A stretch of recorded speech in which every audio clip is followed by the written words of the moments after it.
Joe Rogan Podcast. Check it out. The Joe Rogan Experience. Train by day, Joe Rogan Podcast by night, all day. So, Phillip, my friend Phillip here, who's the head chef of the greatest sushi place on planet Earth, I say to young Jamie, have you had sushi at Sushi Bar ATX yet? And he goes, I don't like fish. Yep.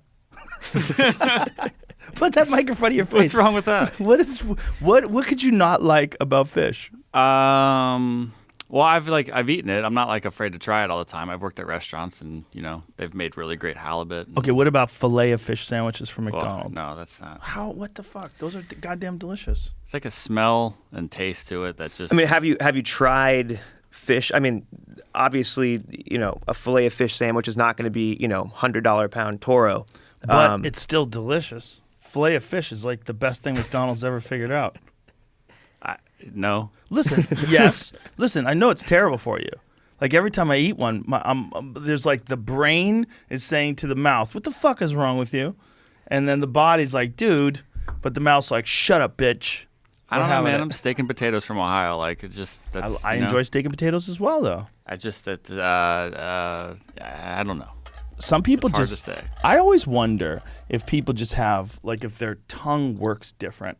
Like, I have my youngest daughter. You've met my kids. Yeah. My youngest loves spicy food. I mean, she can fuck with some really spicy hot sauce.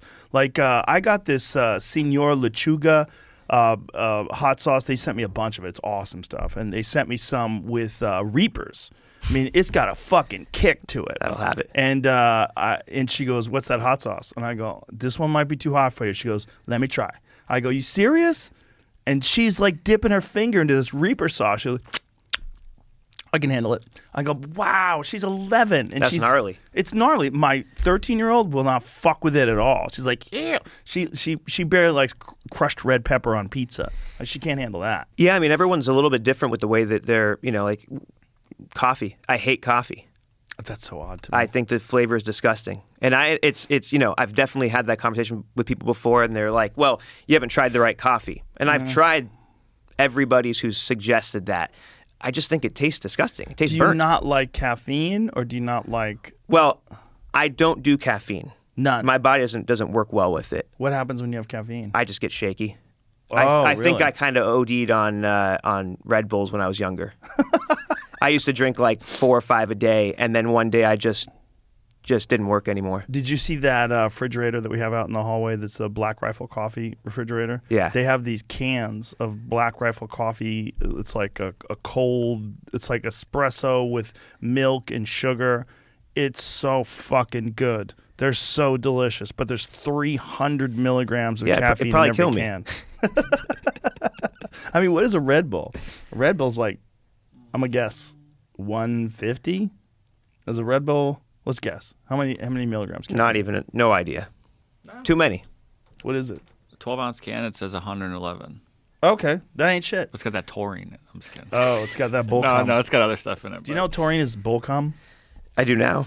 I don't know if Red Bull has it before. I think that was the original. Hitler was into that stuff, apparently. Yeah, I mean, that shit'll give you wings, right? I think that's the whole reason why Red Bull has a bull on it, and it has taurine. I think the bull is supposed to... I don't think they get it that way. It says that this says it has 1,000 milligrams of taurine. Oh, Jesus. I don't know if that's a lot compared to something Yeah, I else, don't know. That might be a small amount. I have no idea. I have no reference point.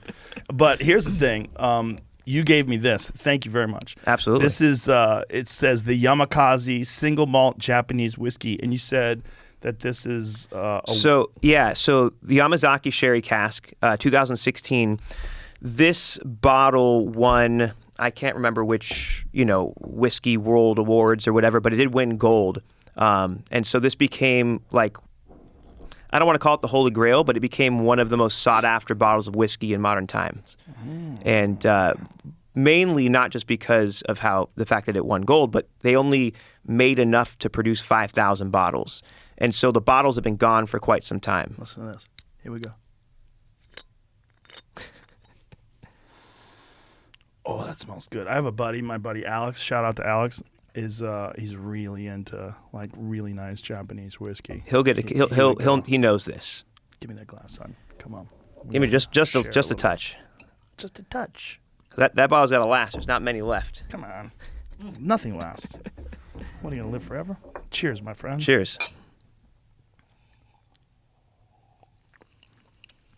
Oh, wow. That's interesting. It's almost like ethereal. It's like, God, that's unique. mm-hmm. That is very unique. That's a surprising taste because it is whiskey-like, but it's very different than any other whiskey I've ever tried. It's also like, feel now, it's almost like tingling, like all around your palate. So when did you know that you wanted to be a chef? Like, how long have you been, like, really into cooking? Because you're a young guy. By the way, congratulations on the Michelin stars. Thank you. That's giant, right? In the world of chefs, that's the fucking thing, right? Yeah. I mean, I dedicated the last probably 15 years of my life just to trying to get a Michelin star. And when I found out this year, they had me on a Zoom call. They kind of lied to me. They kind of what they did is they said They said, first of all, I said you're not getting a star this year, just so you know. But we want to have send someone to the restaurant in Los Angeles, and we have some interview questions we want to ask you about how it was to operate during COVID. And I said, well, I'm in Austin, but I can fly back. And they're like, no big deal, don't fly back, just zoom in. So I zoom in. And they have my wife, who's our pastry chef and my business partner. She's at the restaurant, and so is my brother, who is the chef of Sushi Bar in Montecito, and our chef at Pasta Bar. And they're all three there, just in the restaurant, and I'm at my house here in Austin, and I'm on Zoom. And they start asking us some random questions about, how is it, what's it like being open, and what have been the pitfalls you had to overcome. And then out of nowhere, they just go, oh, and I have one extra question. Congratulations. 2 of your restaurants are getting Michelin stars. Oh, they snuck it in on you. They snuck it in, and I'm on. And the thing is, I'm on a Zoom, and so I was like, "Wait, what? What did she say?" Like I couldn't hear, and everyone, and I thought we had just gotten one, and it turned out they said no. And I said, "Wait, which restaurant?" And they said, "Sushi Bar, Montecito, and Pasta Bar." And Pasta Bar's in L.A.? Pasta Bar's in L.A. And I just started crying. Wow. Yeah, so. I was just reading on the history of the Michelin star, and that it was really back in the early days of travel. They had a book would show you where you can get your car repaired, where you could refuel, and then where you can get something to eat. Yeah, and then people got really obsessed with the where to get something to eat part, and then it became a separate entity. It was never, I don't think they ever set out to become the world standard on cuisine. I don't think that was ever the point. The point was, we have to give you a reason to buy tires, and that reason is to drive, and so here's some things to drive to. And so that's what the 1-star, 2-star, 3-star, delineations have to do with, is this one is worth, a stop, this one's worth a detour, and this one's worth a journey. And so that's how you get 1-star, 2-star, 3-star. So 1-star means if it's on your way, stop. That was over 100 years ago. Now 1-star means, fly there. But 3-star means like upend your life and go find that place. What's that? Who's got 3 stars? Here in America, not many McDonald's. people. McDonald's, yes. McDonald's, I think they have 4 stars actually. Is there anywhere in America that has 3? Yeah, a couple places. Like what? The French Laundry has 3 stars. Oh, okay. That's that place where Gavin Newsom got in trouble, right? I watched a video on that. Not on that, but on Bourdain. When Bourdain, I think it was the old show. I think it wasn't even. I think it was No Reservations. Yeah, and he went to French Laundry. It was pretty fucking incredible. Yeah, I've only got to eat there once, but it's an institution. It's that good. Oh yeah. I mean, it's for a long time it was the restaurant in America. It was the restaurant. And isn't in it America. kind of a weird spot? Like you got to travel. Yeah, but that's part of sort of the allure of, and not to say they wouldn't be a 3-star restaurant without having that part of traveling. But 3 stars is when you're worth the journey, and so you could be in like the Himalayas or some shit. Yeah, I mean, a lot of some of the 3-star restaurants around the world are not in, they're not in strip malls. They're not in city centers. They're, they've bought ranches. They've bought, they have land. El Bulli was on the top of a mountain. Where's El Bulli? Well, that's been closed for a long time, but that was in Spain. Oh, yeah? Yeah. So, I mean, You're there's... saying it like I know. I don't know any of this. Listen, you let me into your world. I don't know what you're talking about. What's El Bulli? So that was Fair and Adria. They were named best restaurant in the world several years over. It was really the restaurant that really brought what became known as molecular gastronomy. All the food that Jamie would probably look at and say, "This is what am I looking at? This doesn't look like food. This looks like interesting abstract art." But today you have restaurants where you'll get literally a balloon that's brought out to the table, and you suck the helium out and eat the balloon, and that's one of the courses. Oh wow! 12 iconic dishes of El Bulli. So this is like fancy dining, and this is like It's beyond fancy dining. It's someone art. from Jamie's lineage would look about this and. Yeah. If you asked him, what is this? And you didn't tell him it was, you wouldn't think that was food. Yeah, Jamie's not into this. I could tell already. Is that sea urchin? That is sea urchin. Oh, delicious. Do you like sea urchin? No, Of course I he just doesn't, tried but- octopus recently. And Yeah, okay. I feel bad eating octopus because I found out how fucking smart I they know, are. that's what I thought. I was like, I'll try it so I can say I tried it, but They're it's so fucking good, though. They're very good, but they are murderers. I mean, they murder everything. yeah, I'd rather have macaroni and cheese and steak or... Oh my god, macaroni and cheese. I'm just saying, like, I'd rather have something else. There is good macaroni and cheese out there, by the way. There's some places. I'm trying off the tip of my head. There was a place that had like a truffle macaroni and cheese with like really good cheese. God damn it! What place was that? I'm not gonna get it. I'm gonna let it go. My house for Thanksgiving. That's where you get the best mac and cheese. Did you make mac and cheese? Yeah. Yeah. What do you do with it? So it's partially my grandma's recipe. So basically, I make a cheese sauce separately with Gruyere, sharp cheddar, and then I'll boil the macaroni, cool it down, and then I'll take a bunch of shredded cheese as well and kind of layer it almost like you would be layering like a lasagna a little bit, and then cover the entire top with melted cheese as well. And then kind of the secret to that is in the cheese sauce, smoked paprika. Oh. Yeah. Oh. And so when you eat it, it's got a little bit of the, Kraft mac and cheese of like the sauciness. But you have layers and you build it when it's cold. So you have layers of just shredded cheese all through it. So you still have that pull of the cheese like a nice pizza. And then you have a crispy cheese crust. Lasagna-like almost. It's really good. Wow. Damn, son.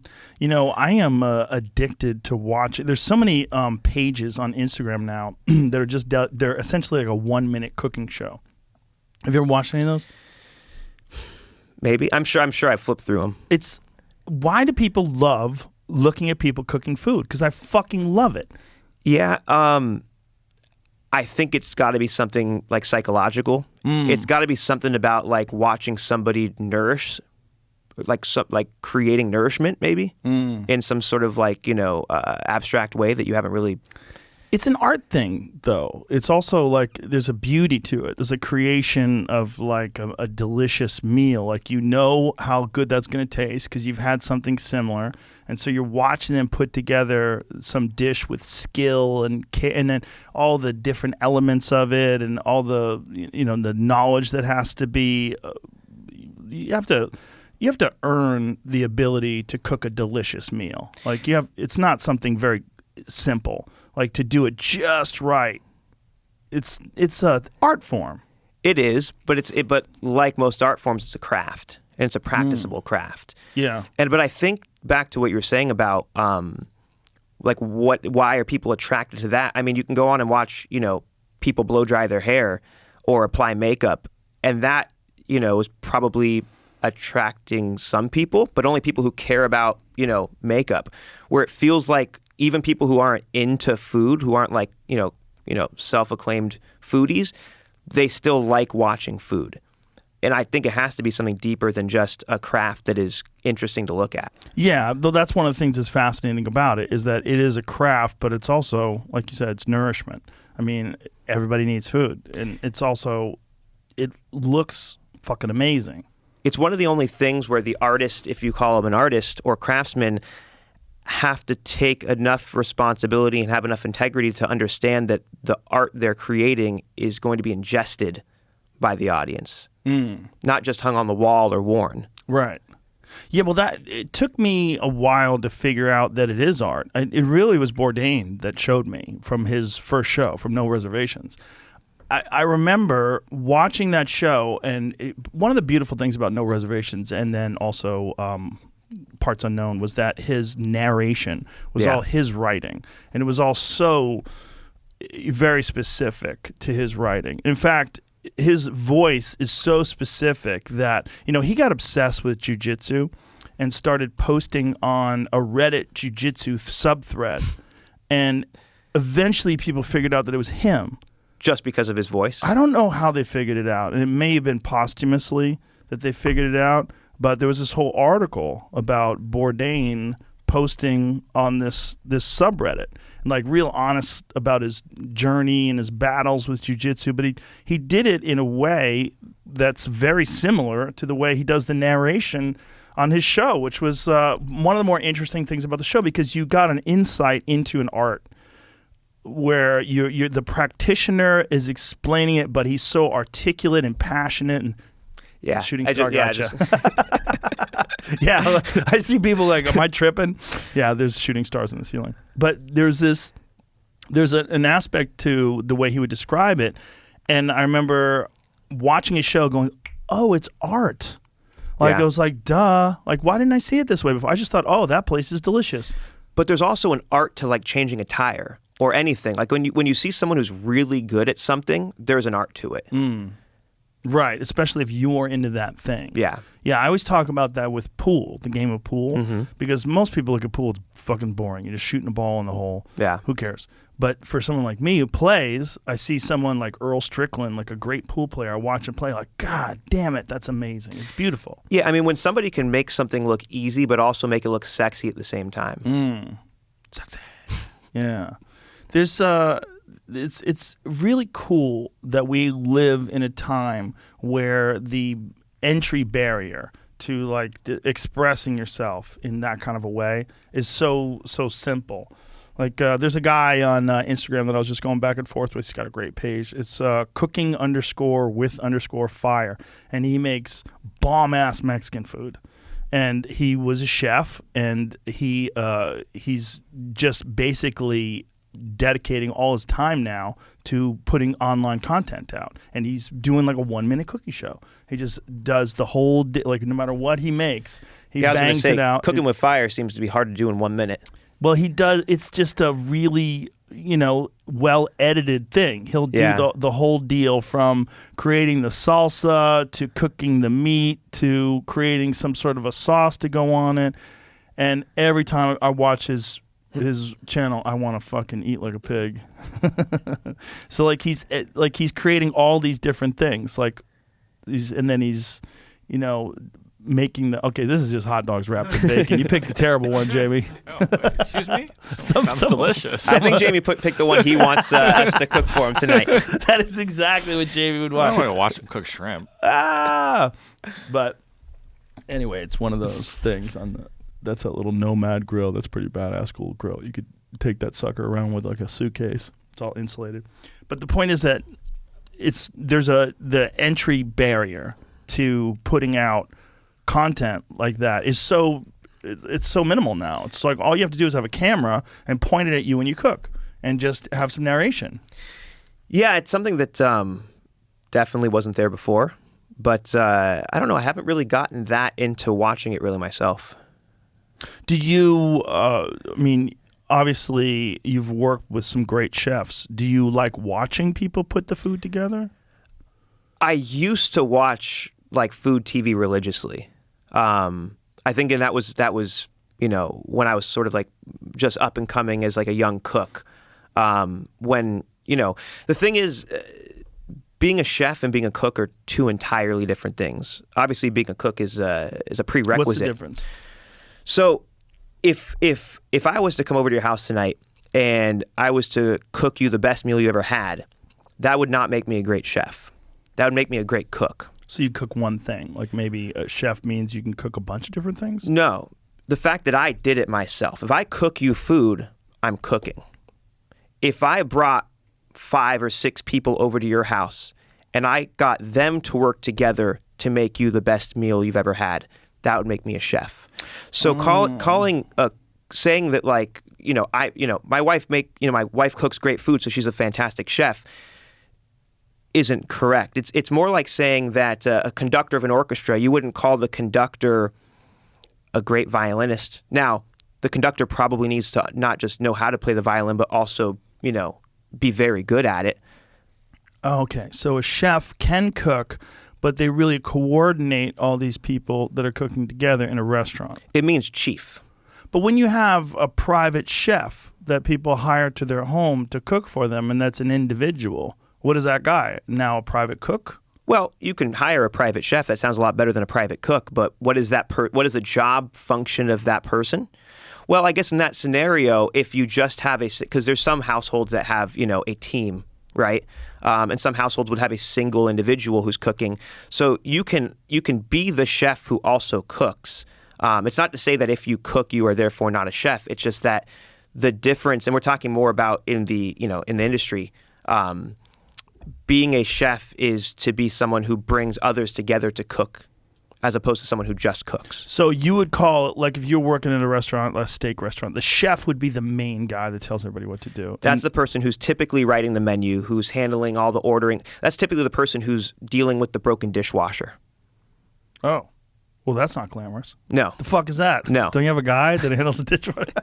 Well, I guess maybe if you're at a famous steakhouse, maybe the chef isn't dealing with that. But in a normal, restaurant. Small restaurant. Yeah. Yeah. And so the other people that are working for them, they're cooking the meals, you wouldn't consider them chefs as well. Well, that's why the person who typically runs like the line is called the sous chef, under chef. Oh, that's what sous means. Yeah.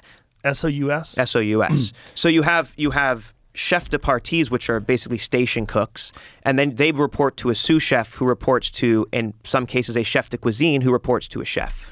Okay, so the sous vide means underwater then. Is that what it means? Under pressure, I think vide is pressure.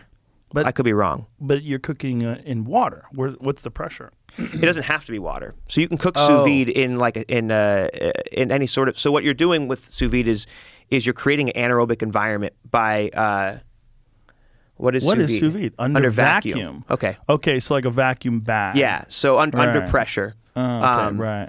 And so the idea is, the picture over here on the right is what you would most associate sous vide with, is one of these immersion circulators. But you also can take that bag and you can put it into a steamer, which I guess does have water, but it's not underwater.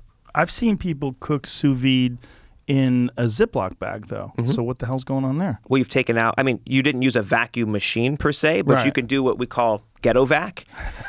And so if you actually take a steak, you put it in a Ziploc bag. Mm-hmm. If you take a bowl of ice water and you submerge the steak into the ice water, it's going to push and force all the oxygen out the top, and you slowly put it in there until you just have the zip at the top, and then you Ziploc and you pull it out, and it's a ghetto vac. Oh, I see what you're saying. So, okay.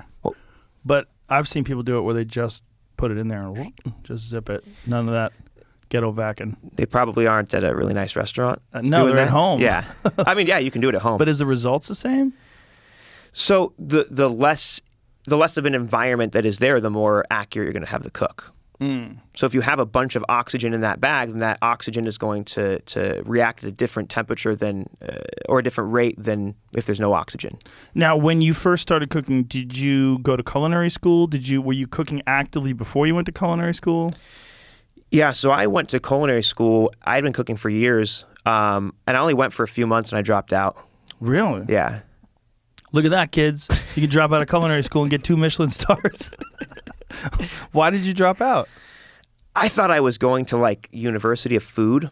I enrolled because I wanted to learn why. I wanted to learn, and everything I knew up until that point in my career was just what the guy next to me had taught me. And that was because he was like, all right, once you get here, okay, turn that. Okay, you see what you're looking, and that's it. Just do this. As a line cook, you spend most of your time just doing what you're told.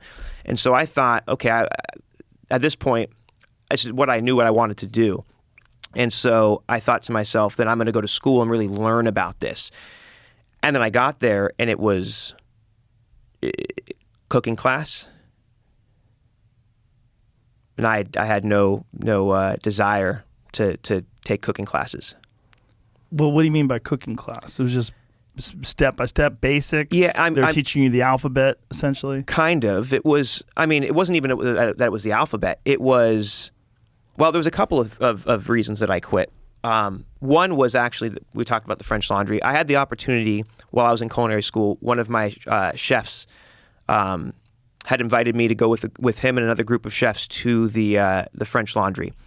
And I went to my teacher and said, hey, I need a couple days off. I have been invited. And they had this really strict rule of if you miss two classes in any semester or whatever, you fail the class. And this was like a breakfast egg cookery class. And I said, well, I used to work at a restaurant called BLD in Los Angeles. And I worked both the plancha and sometimes I worked the egg station, and we did 400 cover brunches. I know that we're going to boil one egg at a time next week, but like, can I, this is a fantastic opportunity for me as a young cook to go and have dinner with these chefs at the French Laundry. And they said, sorry, if you're not here for this, then you're going to fail. And I said, well, then fuck that. I should be getting extra credit. Yeah, it seems like that would be a wiser choice to give you credit, not fail you. And I also said, well, I'll take the final quiz for this class now, which is, you have to make the dish. I already spent over a year working 400 cover brunches at a really nice restaurant. I'm not going to learn that much more than what I've already done in real life. I've already left that part of my career to go on, to the bigger and better restaurants. So did you feel like the system is just too rigid, or it's just the way they were teaching it? They ended up getting a huge class action lawsuit against them later on, and they had to give everyone their tuition money back, I think. Why? I didn't follow it. I also didn't join the class action lawsuit, but I think it was something about overpromising and under-delivering. Okay. Well, is it safe to say that all culinary schools are not created equal? Oh, 100%. So if you went to another one, maybe... Yeah, I don't think culinary school's not worth it. I just think that, if you were to come to me, 30, 40 years ago and said, I want to be a cook, I would say, don't go to culinary school. Because if you go to culinary school, you come out with debt.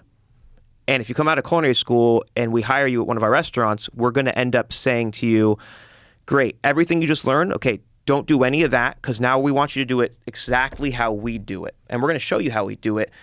You're also going to start out at the bottom of the totem pole. So you're going to start out, you're going to be, peeling onions. So cooking, is it safe to say or fair to say that it's a craft that is best learned on the job? Yeah, I mean, think about, you've been around, tattoo shops enough. Sure. You know what the apprentices go through to be able to tattoo there. Yeah, they tattoo on their own legs and shit. Or they get their friends. The thing is, or pig ears. You could imagine if they went to school to learn how to tattoo and then went to the tattoo shop, they'd still have to go through that hazing. They'd still have to go, not that there's hazing in the kitchen, but you still have to sort of earn your stripes. Yeah. You don't. And one of the things was, when I enrolled in culinary school, they had said, when you graduate, you will be eligible to be a chef de cuisine. You'll start around $75,000 a year. And I think that's where they got in trouble. I could be wrong, but I see. When you get out of culinary school, you're going to work either for free. Well, you can't do that anymore. But you used to have to work for free.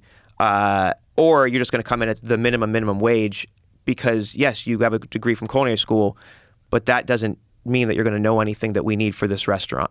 Interesting. So when did you start, and what did you do when your first job? So I started. Well, I actually feel like I should answer the very first question you asked me, which is, when did I know I wanted to cook? Yeah. Because that kind of gets us there. I So I guess my dad knew before I knew, because he just recently sent me a video. It's actually on my Instagram. It's my third birthday party, and he's bought me a chef's knife.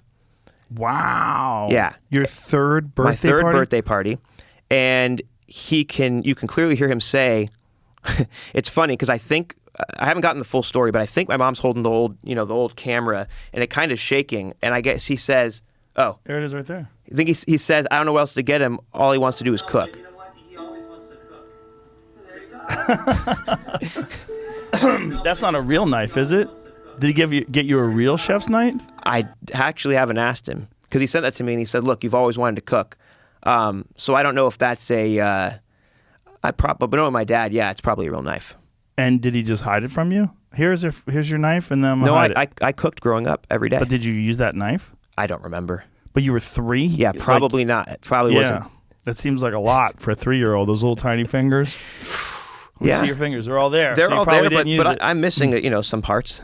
Are you? Yeah. Some tips. Yeah. Yeah.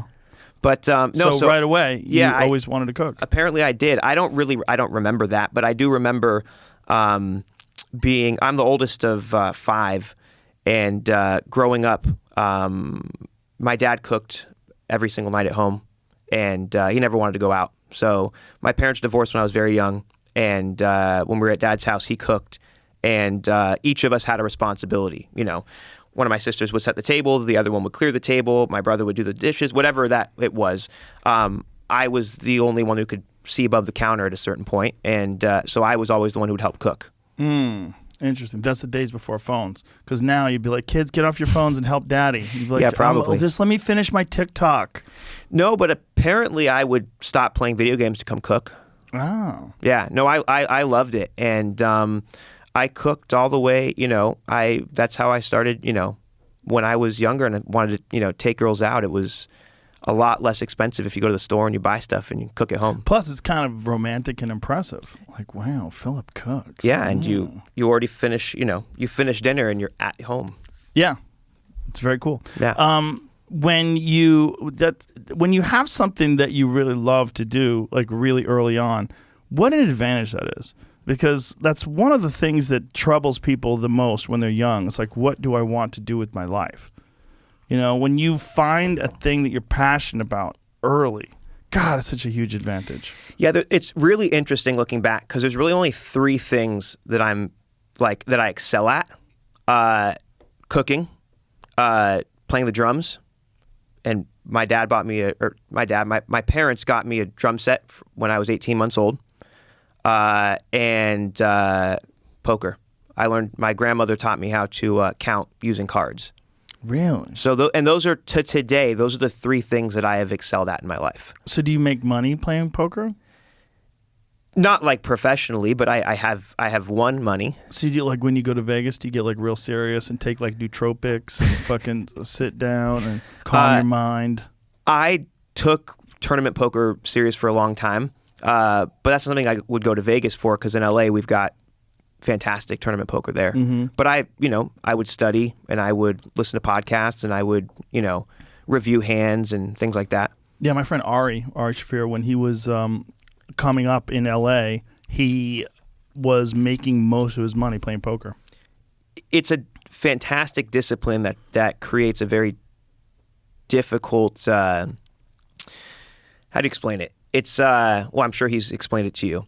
It's, I don't listen to him. I'm here for you. It's a very difficult life. I tried playing professionally when I was 18. There were Indian casinos you could play at, and I would go there and spend 4 or 5 days, and I'd play for 3 days straight. Really? Yeah. Get a room there and just crash? Yeah, they'll give you a room. Wow. And then I started. One day I woke up and I was like, I was playing for a lot. I was playing for a lot of money at the time for being 18 years old. And I'd sit down with a couple thousand in front of me, and then I would question whether or not I wanted to add extra cheese at my Taco Bell order because it was 27 cents. And it was like the world just became so skewed to me that I was like, okay, I need to stop.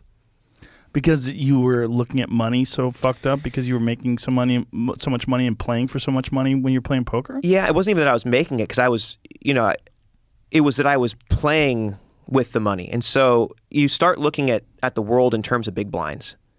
And Big blinds? Big blinds. So when you're playing Hold'em, you have to the left of the dealer button, you have a small blind. And then to the left of him, you have a big blind, which is basically your minimum bet.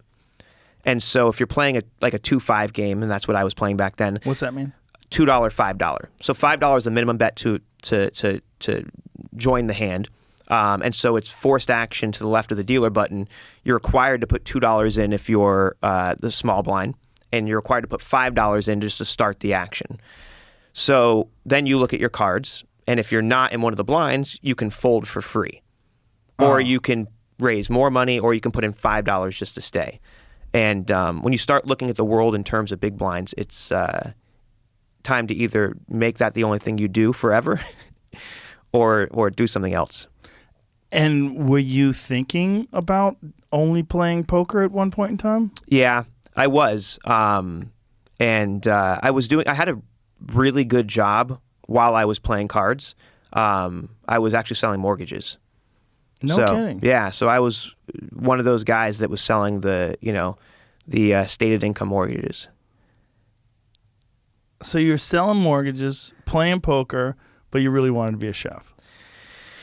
Yeah, well, I wasn't 100% sure yet that I wanted to be a chef. So when I was 15, I think is when I dropped out of high school, and I did that because the band I was playing with was starting to take off. And I spent the next several years touring.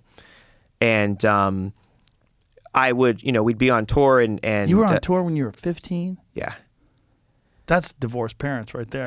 Your dad's like, go ahead, fuck it. Well, live your life. Don't make the mistakes Dad made. Well, get out there. Those are the things Dad did too. So. Oh, Jesus. Yeah. So what did your parents think when you said you were going to go on tour at 15? Well, the band played in my dad's studio. My dad was a record producer. Oh, yeah, that makes more sense. Yeah. So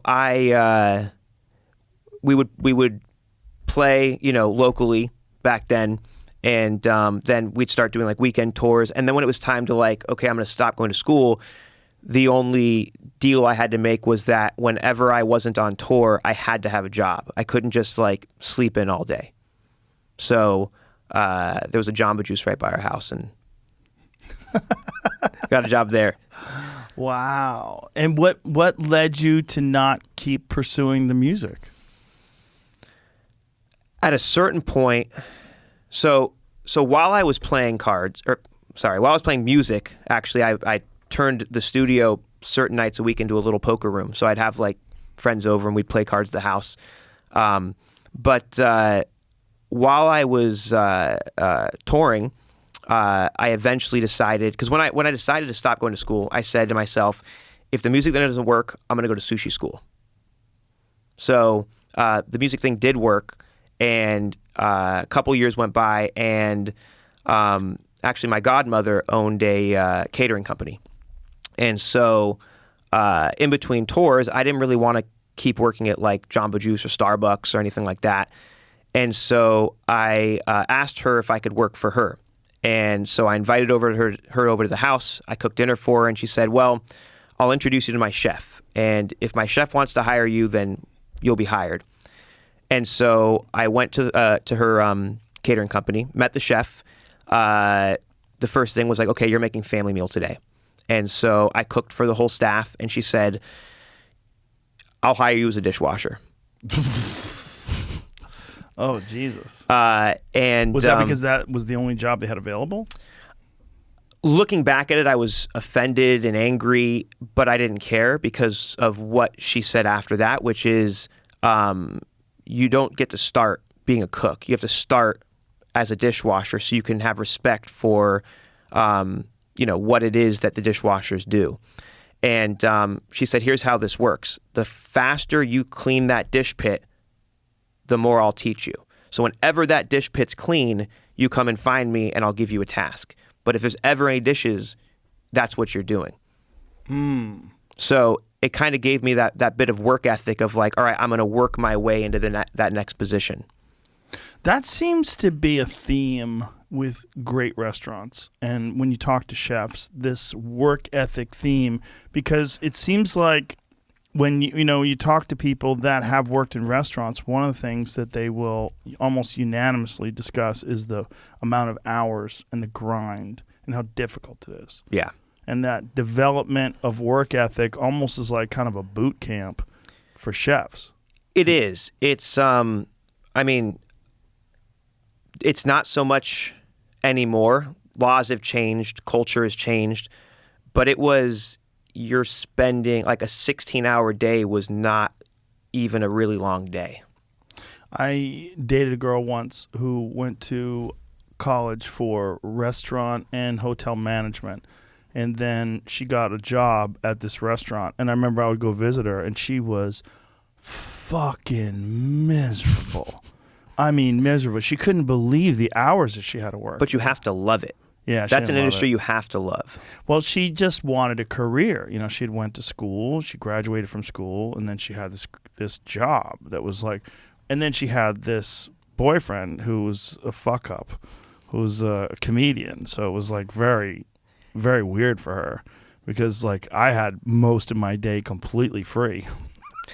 And she was working, 14, 15 hours a day at least. Yeah, I mean, it's one of those things where if you really want to take food seriously and cooking seriously, you're going to have to, make a lot of sacrifices. Yeah. I've the time.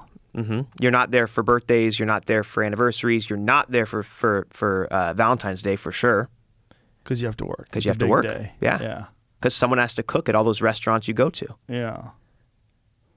Yeah, people listening, if you are thinking of going down this path, prepare yourself. Yeah, it's a fantastic path, but you have to understand what it's like. And I think the reason it worked for me, or the reason I loved it so much, is it really felt like being on tour, except I got to sleep in my own bed.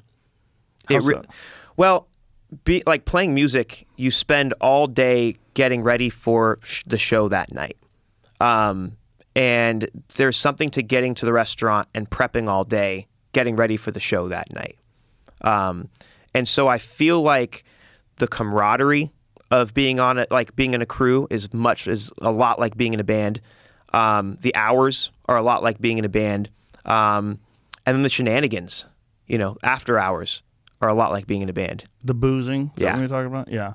That's the other thing that I learned from Bourdain. I didn't know how hard people partied. Yeah, I mean, when I was younger, there was a lot of nights you just don't go to sleep. You just get out of the restaurant at 1:30 in the morning, you go to the bar, then you go somewhere else, then you go back and open the restaurant the next day. That doesn't seem good for you. No, it's terrible. I had to... and that's where the Red Bull comes in?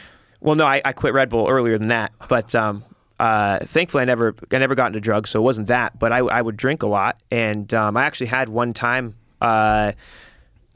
where I finished service, took 2 steps, and just collapsed, just hit the ground. Whoa. Yeah. At the end of the day. At the end of the day. You pulled an all-nighter? I think 2 or 3 days in a row, yeah. Oh, Jesus. But I was like 21. 2 or 3 days of no sleep? At 21. Yeah. Maybe like an hour and a half sleep here and there. Jesus. But, yeah, I mean, when my first sous chef job, I was on the schedule. It said... Next to my name, all 7 days said OP-CL. Open to close. Whoa. We did breakfast and we did dinner service. So I would open the restaurant at about 7 a.m. and I would leave around 1:32. So when you open the restaurant at 7 a.m., what time are you actually arriving? Man, this was this was a long time ago, but I probably was getting there. I was probably getting there around 7, 6:45, 7. When I say open, I mean I would get to the restaurant, open the door, not that we were so there was open someone to public. there that was already prepping. Yeah, I'm trying to remember because we were at this in this sort of like the restaurant was a lunch and dinner restaurant, but we served breakfast and as like a commissary to like it was like in a building complex. So I really wasn't responsible for breakfast, So there would be, I think there was people there before I would get there. Building like an office building complex. Is that what Yeah, you mean? yeah. So they would just grab something quick. Yeah, That kind of deal. Yeah, like so I would get in there and the dishwasher would already like be making like ham and cheese sandwiches or something like that. Mm-hmm. But And so you were there from 7 a.m. and then what time would you get out of there? usually, I mean, probably 1:30. And nowadays with labor laws, you really couldn't schedule that, right? Well, I was on salary, Oh, interesting. but that salary would have to be 3x at this point. Yeah. Because now they've changed the rule a couple years ago. Salary is no longer a contract between you and I. Salaries have to fall into you have to qualify. So you can't just be like, oh, I'm going to not give you overtime by giving you a salary to have you work when I ask you to. Right. Now you have to pay everybody a specific dollar amount, and they have to hold specific responsibilities in order to not accrue overtime.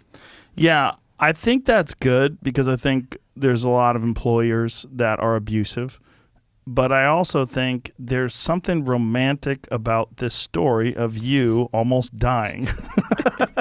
You know what I mean? I mean, like, I do appreciate like long, hard work days. There's something to that because, like, I hear that and I know you got through it and you became very successful. So I'm like, see, it works. Look, when I think Margarita and my first date was at that restaurant, and it was, I mean, people ask me all the time, how did you get her?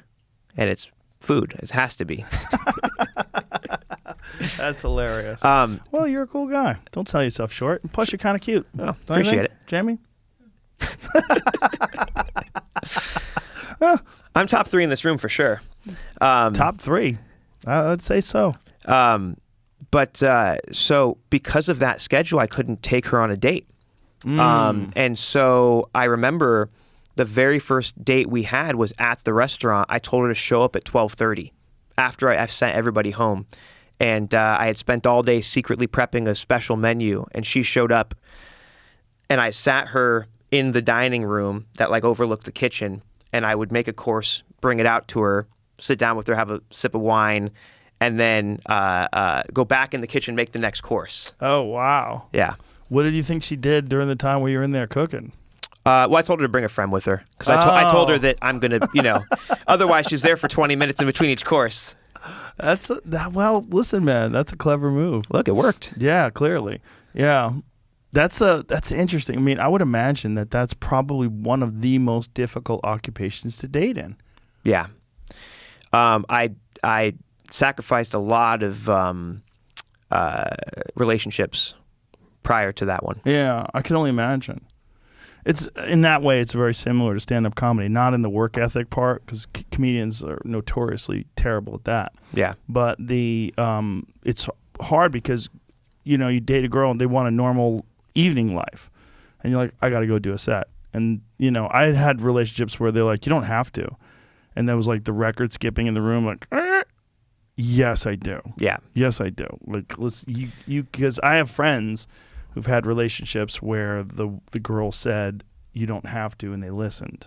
And I saw what happened. They eventually fell off the radar and then vanished and stopped being a comic. And then they would come to the comedy club, like 7 years removed, like, hey, I'm thinking about getting back into it. And everybody would look at you like you said, I have AIDS. Like they just backed away from you. Like not even AIDS, because AIDS is not like, it's like I have COVID. Sure. Like I'm right now filled with bugs that I could spread on you. Like we wanted to run away from them. We didn't, whatever they had, maybe it's contagious. Like you quit the greatest fucking job on earth. And now you want to get back in.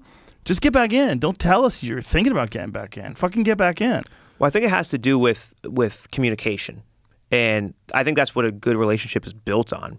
And when we started our relationship, it was very, like, I was like, this is what I'm doing. Yeah. And at that time in her life, she's like, this is what I'm doing. And we made an agreement that our careers would always come first. And, luckily our careers, overlapped.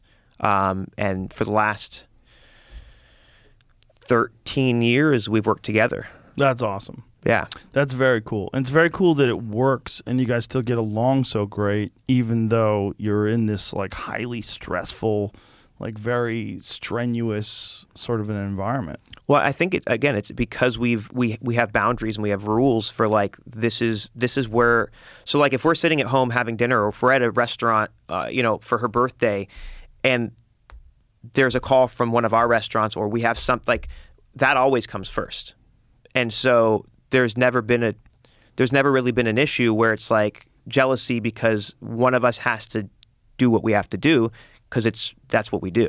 How hard is it for you to go to restaurants? Because how judgy? Really easy. Are you judgy? No. That's what I mean. No. You're not? No. I can appreciate. I appreciate food. I love food. Food's like my favorite thing. That's why I got into this. But I do think that there are times when I eat something and it really comes down to only one time, and it's value. Is what I'm eating worth what I'm paying for it? Because here's the thing: if I go and spend $500 on dinner, it should be at a certain level. Right. You're asking to be not judged, but you're asking to be held to a standard, right? Yeah. If we're at, Jamie takes us some spot to go get some, bacon wrapped hot dogs, I can just appreciate it. It's not supposed to be life changing. Right. No, yeah. I mean, that was always the case with like street food, right? Like street food is delicious, but it's unpretentious. Food doesn't have to be pretentious. Right. I mean, look, one of my favorite things to make is a cheeseburger. Yeah. No, I know. Yeah, I need to try your cheeseburgers. I've heard legendary status from the people at Vulcan. They're good. When you set up out there. Yeah, they're good. Well, that's what happened? How did that happen? How did like this smash burger thing come into prominence? Because all of a sudden, in my view, within the last like 5 or 6 years, like smash burgers became a thing. I'll be honest, I wasn't really paying attention. But all of a sudden. Yeah. I mean, it's really good. I mean, if you look at In-N-Out, right? Yeah. They're essentially making a smash burger. They're not physically smashing the burger, but they're making a really, really thin patty, right? Yeah. So the only difference, like if you're going to ask me what's the difference between an In-N-Out burger and a smash burger, an In-N-Out burger starts as a thin patty, and a smash burger ends up as a thin patty. A smash burger starts as a ball. And which you physically smash. Yeah. But I think just that style of like backyard pool party barbecue California, I mean, that's like the burgers that we make right now for these smash burgers. I'm trying to make like a backyard dad burger. They're delicious. Yeah, no, I've heard. You're the one who turned me on to Golden Tiger. Yeah. Which is one of my favorite spots in Austin. It was one of the first spots that we found when we got here that was open late and fucking good. Yeah. And I started eating it like 4 nights a week. That's not good. It's not good. It's not good at all. But I did. And it was one of those things that like I was telling everyone I could because it was that good. One of the things that it's cool being friends with chefs is they know the spots. Like, what other good late night spots are there in Austin? So our go-to late nights would be Golden Tiger for sure. We'd go to a place called Halal Time. Have you been there yet? No. It's on 6th Street, East 6th. It is like got to be one of the best gyros ever. Really? It's so fucking good. Really? Yeah. I'm trying to think what else we would do late night. What about pizza? What's the best pizza spot in this town? I'm torn between 2. Love Supreme, which if you haven't been to, you have to go. I have not been to. Very, very good. And Doughboys. Doughboys. Yeah. And Love Supreme. Yeah. Love Supreme sounds better. They're different. They're different styles, but they're both really, really good. What is Love Supreme? I don't even know how to describe the styles. Love Supreme is a little bit more like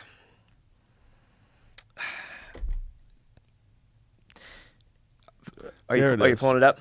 Ooh, boy, that looks fucking good. Yeah, Love Supreme is like it's more of a restaurant. It's like a great family style place that you would go with the kids and have like just a really good like restaurant pizza.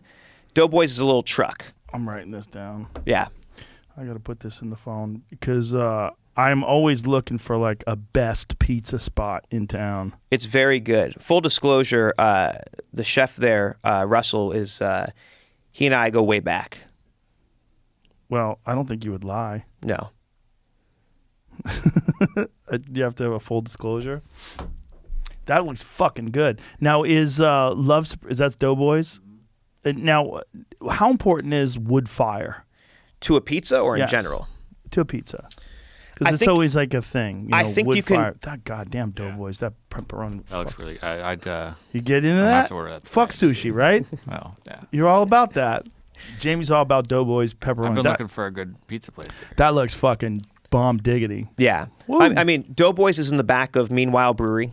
So they've got some great beers, and that's a cool place. Just go kind of hang out on a picnic bench. And, I'm sorry, what's the name of the place? The other- Meanwhile Brewery. Meanwhile Brewery. Yeah. Click on that pizza right to the left of that one, man, with the little veggies on it. We'll drop down. Down, yeah, yeah. look at that.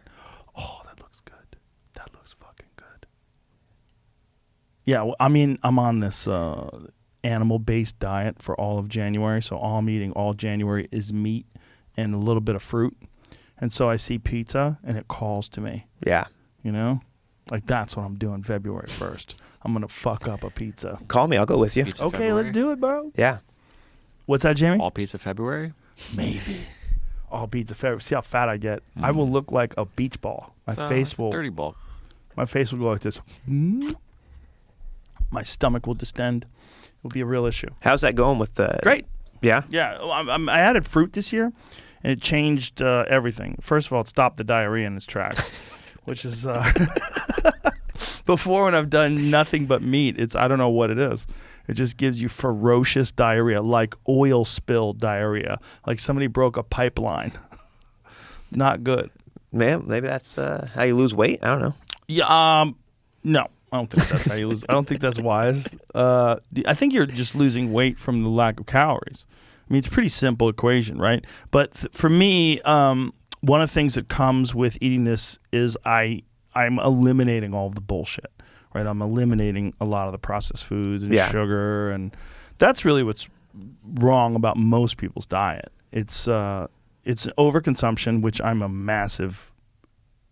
I have a giant problem with eating too much. Like, for instance, I went to Golden Tiger and I ordered 3 cheeseburgers and a Thai chicken sandwich. I ate 3 double cheeseburgers, by the way, and a Thai chicken sandwich. And people are like, "What the fuck are you doing?" And I'm like, "I'm hungry." Yeah, that's a lot. I eat a lot of food, man. It's a real problem. But I work out a lot. Yeah. But because I work out a lot, I get really hungry. And then by the time I get to somewhere to eat, I'm like frantic hungry. See, I can see that because I just recently started like working out and getting in shape. I noticed and the Whoop. You got the Whoop strap rocking. I do. Yeah. It's changed my life, really. But I've noticed that now that I'm like running a lot and exercising a lot, I get way hungrier. Oh, yeah, for sure. And I lose weight even though I eat more. Yeah. Well, your body has requirements when you're working out. Yeah. It's just sustenance when you're not working out. But when you're working out, your body's like, get me some fucking protein. Let's go. Yeah. Because, your body recognizes you're breaking down all this tissue. And that's the process of exercise. It's the breaking down, the building back up stronger. And it's like this. You got to do it right. Too many people start off too hard. Like when someone has not worked out at all before, I always say, listen, all you have to do is go walk around the block and do some push-ups and some jumping jacks and then build from there. You don't have to go crazy. Yeah. Like, let your body get accustomed to this whole idea of exercise. Don't just go bananas because you won't be able to sustain it and you'll get upset. And don't work out with a friend who goes to CrossFit. Don't have some fucking fitness fanatic friend who's like, try to do this WOD. We're going to do a WOD today. And you're doing burpees and throwing fucking kettlebells over your head. You're not going to do it. Yeah, no, And you'll get hurt. I've pretty much just been running, really. That's great. Yeah, I'm up to doing about 5 miles a day every day. Nice. Yeah. That's great. I just get on, I hit the 5 mile an hour button, I do 1 hour. So you weren't doing anything before? No, I work so much. So I was doing nothing. And I went from having such an active like childhood of like drumming 7 days a week. And back then I'd need 3 double-doubles, just to keep my weight on. And to just working so much. I'm on my feet all day, but I'm not sweating Right. all day. You're not exerting No. high heart rate. And so I was having trouble sleeping, and actually a buddy of mine got me onto the Whoop, and then I had a couple conversations with you about just like trying to feel better, and I really started off really slow, and I sort of got into it, and then I went to the doctor just to get a physical, and I found out that I have I had scary high cholesterol. They were like, they told me I'm pre-diabetic, and I'm at risk of having a heart attack within the Jesus next couple Christ. of years, and I need to do something. And so I did a little bit of research on my own, and one of the things was like getting yourself into, I think it's 70 to 80% of your max heart rate for over 30 minutes. And so I completely changed my diet. I changed like just my lifestyle. So every day I'm running and eating differently, and I've lost about 30 pounds, and I've dropped about 70 points of my cholesterol. That's fantastic. Yeah, How much did you change your diet at all? completely. Yeah? Yeah. What did you change? What was the big thing? Well, I've cut out entirely dairy and red meat. No red meat. No red meat. Well, that's not true. I know it's not true. 'Cause You sent me a video of you cooking a red stag, you lying son of a bitch. Jeez. No saturated fat. No meat with high saturated fats. So I was eating a lot of just because I have access to it, I was eating a lot of Wagyu beef. I was eating a lot of foie gras. I was eating a lot of ribeyes. If I was hungry, I'd eat salamis. And I've just sort of transitioned that out for now. If I'm hungry, I eat nuts.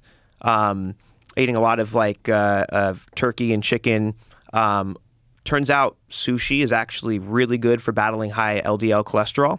Really? Yeah. So I always eat a ton of sushi, but eating a lot of fish. I never really ate a lot of I don't eat candies. I don't eat a lot of sugars. I don't drink soda. So I didn't have to change any of that. I don't eat a lot of breads. How much do you attribute what the change is to your diet, and how much do you attribute it to the increase in exercise? I think that hitting it from both ends, like when I went back for my first checkup with the doctor, she was expecting to see maybe 20 points drop off, and I dropped off 70. Oh, wow. So I think it was hitting it from both ends. Yeah, I got my blood work done, and my doctor asked me if I'm on medication, low cholesterol medication. I said I eat mostly meat. Yeah. And they were like, what? Like, how is that? What's going on? Yeah, I think I was so far over that I was like, I have to just stop cold turkey. I have to reset my body. And then I'm like, I definitely plan on returning to eating steaks. Well, what I was going to get to is I think it's literally a matter of what, we all want to think of this one-size-fits-all dietary approach. We want to think about that with everything, really. But it doesn't work that way. There's people that require so much more of their body that they need a different kind of fuel source. They need more fuel. They need in a different way. And I think that a person that is on their feet all day, like you are, working as a chef, there's a requirement. It's probably pretty high, but like a caloric requirement, but there's also not an exertion. Yeah. So you have this steady, you're using up calories all day long, but you're never ramping up your heart rate. You're never pushing your body. So it's got to be weird for your body. Your body's like, what is this motherfucker doing? Why are we awake all day? And why are we just standing up? Yeah, it's I definitely have so much more energy now. I'm sure. Yeah, it's quite remarkable. Now, I mean, like you pointed out the Whoop, I'm legitimately obsessed. I wake up every day, and the first thing check your recovery every day, and I also try as much as I can every day to get my strain exactly where. So when I look at the little graph, my strain and my recovery match up. Interesting. Now, what about supplements? Are you doing anything to supplement your diet with nutrients? I take a bunch of vitamins and stuff in the morning, but no specific supplements because I'm still eating protein every night. I'm either eating fish or turkey or chicken or something. Well, that's what I mean by vitamins. I mean by supplements. I mean vitamins. Yeah. You just just normal stuff like multivitamins, fish oil? Like what are you taking? So my morning regimen is I take probably about 1 ounce of apple cider vinegar in a tall glass of water, and then a little shot of elderberry syrup, and then a multivitamin, and then What about food? What about food? Are you eating this with food? No. That's a problem.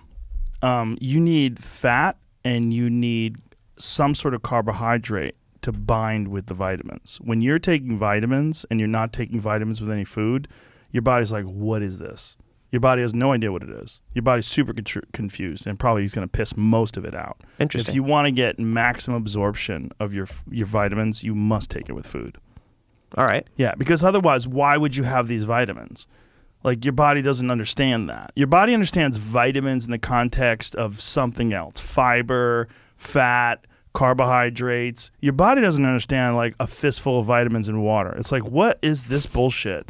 But vitamins are supposed to be bound to nutrients or to food. So, like, in the future. All right. Yeah. Well, I'll start tomorrow. Yeah, you got to take it with food. Yeah, I have not taken vitamins today at all because I haven't eaten today. Interesting. So I work out most of the time fasted, and the one thing that I will have though is I'll have vitamins that come with liquid IV. Liquid IV is a supplement that I take. I just pour it into a jug of water. I've been obsessed with it for a while. It's great stuff. Yeah. But it has glucose in it. So there's some absorption of vitamins that goes along with it. And they've got this down to a science the way they do it. But when I take actual supplements, my supplements are always with food. And you should do that too. Everyone should do that. If you're taking vitamins without food, the amount of absorption you get is very minimal. Interesting. Okay, cool. Yeah. The only way you could bypass that is IVs. You could do IV vitamin drips. Yeah, I don't want to do that. It's great.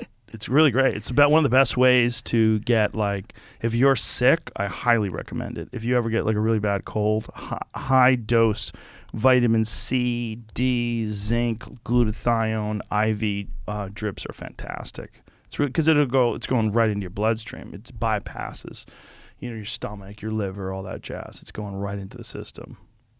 Interesting. Yeah. So all that vitamins you're taking, being all that healthy. I mean, you're probably getting a little bit of carbohydrates with the elderberry syrup. There's something in there. And then what else? I'm doing taking a zinc and omega-3. If you take a zinc, you should take a zinc with an ionophore. Ionophores are things like quercetin. There's some other stuff too, I think, that works in a similar way. I think curcumin works in a similar way, which is one element of turmeric. And what you're going to, or vice versa, but what you're going to, what an ionophore is, it helps the ions get directly into the cells. So zinc is notoriously difficult for people to just take as a supplement and have it absorbed into your cells. So they recommend taking it with quercetin. All right. Well, we're going to have to have this talk about this afterwards. I need to take notes on this. Yeah. By the way, I'm just getting this from doctors too. It's not like, I didn't know all this. No, but I appreciate it, because that's the thing, is this whole little journey for me has been, kind of a little bit of trial and error. And how long has this been going on now? Finding out the cholesterol thing was like really a big motivator. So probably about 3 months, 3.5 months. That's amazing. So 3 months, you're up to a 5 mile a day journey. That's really great. Yeah. The thing about a treadmill, a lot of people don't, I'd rather run outside. Me too. Sure. Absolutely. Like when I lived in California, I always, because it was hills. There's not a lot of hills out here. But the thing about a treadmill is you could do other shit. Yeah. Like you watch a fucking movie. And that's been my thing, is I'll put on a podcast, or if I get into a new series, I'll just watch a 1 hour episode while I'm running. Amazing. It's been, I tried running outside. That's how I started first, is like I was walking around. We have this little loop by our house. So I would walk it. And then after a couple weeks, I was like, I'm going to walk it twice. And then it was like, I'm going to jog it. And then I tried running it. And then my knees and my back and everything just hurt so bad. And then I was like, but I really want to. So I got a treadmill. Do you know how to run correctly? I do now. Is that what was messing your knees up? Were you heel striking? I don't know what you call it, but the worst pain I got from running is, so I once I like mastered the 5 mile an hour thing, I tried pushing myself one day, and I was doing, I think I did I tried to do the full hour at 6.5 miles, and my neck and my shoulders and my like upper back were in like excruciating pain. And I Googled, what that's from, and it's just from literally running with like your shoulders up. So when I was like trying to run faster, my shoulders would slowly creep up. And what it explained is that each run is a single rep. So you're doing thousands and thousands of reps with bad form, and you're just wrecking yourself. So it showed me some like foam roller thing, like how to like, fix that. And it did, like fix my back and my neck. And then now I just practice, like as I'm running, I am consciously putting my shoulders back and down as I'm running. Trying to relax and Yeah. in good form. Are you landing on the ball of your feet? Probably. Yeah. I'm like doing that on the floor, and I don't know. You should be cognizant of that. Yeah. It's really a fascinating thing that happened. But Nike, I believe it was Nike, came out with the very first running shoe with a fat heel. And in doing so, they encourage people to heel strike. They encourage people to run and land on your heel, and they offered you this big cushion. But in doing that, they completely changed like hundreds of thousands of years of biomechanics of people walking and running. Because you're not supposed to land on your heel like that. I mean, you can a little bit, but you're not supposed to do that consistently and constantly. Yeah, I'm definitely not running like this. Yeah. But I don't think my heel like stays up the whole time. Well, if you look at like a pair of running shoes, Yeah. the heels are always big and fat, and then Yeah. it narrows down towards the front, which would encourage you to run and land on the heel because Yeah. that's where all the cushion is. And they fucked so many people's feet up and knees up and everything from doing that. It's really like you talk to like people that are experts in biomechanics and people that are experts in running. They're like, this is the worst fucking thing you could do. Like your foot is a natural decelerator. Like when you're landing on the ball of your foot, your foot slowly lets itself down with the muscles of your calf and your lower leg, and that's how you're supposed to land. Like your foot's a built-in shock absorber. It's really amazing design. And Nike's like, let's use foam. Let's just fucking land on the heel where there's no give at all and use foam. And a lot of people jacked up their knees running, especially people that weren't conditioned to it. And then they said, that's a thing that people do. Like I was saying about someone, if you don't exercise at all and you go with a friend to CrossFit, like, no, you have to build up to something like that. You want to do some shit like that, you got to get your tissue prepared. Like slowly over time, build your tendon strength and your muscle strength and your endurance so that you don't drop a weight on your head. Like all that stuff is like, you got to do it slowly. But when someone would get like a pair of running shoes, like I'm going to run a marathon, like You hurt yourself. Oh my God, you could hurt yourself. Yeah. Yeah, you could definitely hurt yourself. Yeah, no, I got these shoes that are, they're some sort of, Scandinavian design that's supposed to like accelerate you or something like that, and works. I used to run with toe shoes, those flat ass, those Vibrams. Yeah. There's no cushion at all. In doing the research about how to, like what I was doing wrong, it said that you should have the most uncomfortable shoes. Like the more you can pretty much replicate running on just your bare feet is the better your form will be and the better runner you'll become. It helped me. It really, the running with those barefoot shoes, and I went from those to some other kind because what the problem was, I was running on trails, and so there was a lot of rocks. Yeah. And like I would just occasionally like step on a rock, and you can actually injure your foot because some of them, they're pokey. And so then I switched to more of a minimalist shoe, but still a flat, wide toe box shoe that allows your feet to articulate. The way it was described, I forget who described it this way, but they said essentially when you look at most shoes, they are like a cast. And that is not how your foot is supposed to behave. And when you put your arm in a cast, what happens? It atrophies. Yeah. And that's the thing with your foot. You put your foot in this cast, and your foot doesn't get to utilize all of the muscles that surround the bones and stabilize the foot. Interesting. Yeah. Makes sense. Yeah, it does make sense. Well, one of the things that was shocking to me, I started doing yoga a few years ago, many years ago now. But when I first started doing yoga, the first thing that would hurt was my feet. I was like, this is crazy. Like, why are my feet hurt? Because I'm a martial artist, so I'm used to like kickboxing and moving around. But I was used to a very specific kind of movement on my feet. But like this static, holding a pose and using your foot to kind of balance and stabilize you. I was utilizing all of these muscles in my foot that were not strong because I was just used to these explosive movements back and forth. Whereas yoga, like if you're standing there and you got your one foot up in the air like this and your foot is balancing everything, and it's like all the stabilizing muscles were very weak. It took a while to get accustomed to that. Yep. My wife was into yoga for a long time. I've tried it a few times. I actually want to get into it now. Well, we're putting a yoga studio, a private yoga studio, right next door. Really? Yeah, All right. yeah. We got a gym that we're building, and one of the things we're building in the gym is a yoga room. So come on down, Fuck yeah. bro. Come on down. We're gonna take you through some classes. But my message to people that like are in your sort of situation, or not your situation now, but your situation back then, we're like, how do I get started? Like, please go slow. Yeah. Just go slow. Well, You don't have to get crazy. When I first started, because Margarita, she's been active and she's been exercising. She wakes up every morning at like 5, 6 o'clock in the morning for the duration of our entire relationship. She's been getting up super early, exercising, running, Do you feel doing guilty yoga. when you're sleeping in? No, not at all. You never felt guilty? No. She's out there running, you're like, Not at all. I feel great about it. Well, I felt great. I felt great about it. But when I first, I think it was like March of last year, I was like, all right, because I've been talking about like, okay, I'm going to get in shape for years. Because I was always in shape. And then all of a sudden I just looked down one day and I was like, I weigh 30 pounds more than I am supposed to. And when I first started, I was like, all right, I'm going to start today. And I did I think it was like 20 jumping jacks, like 3 push-ups and like 10 sit-ups. And she's like, that's it? And I was like, yes. She's like, that's not a workout. And I was like, if I hurt myself and I go too fast, I'm going to stop. So I'm going to do whatever's easy for me until it becomes boring easy. And then I'm just going to keep adding on a little bit. that's smart that you had that systematic approach. Like, how did you figure that out?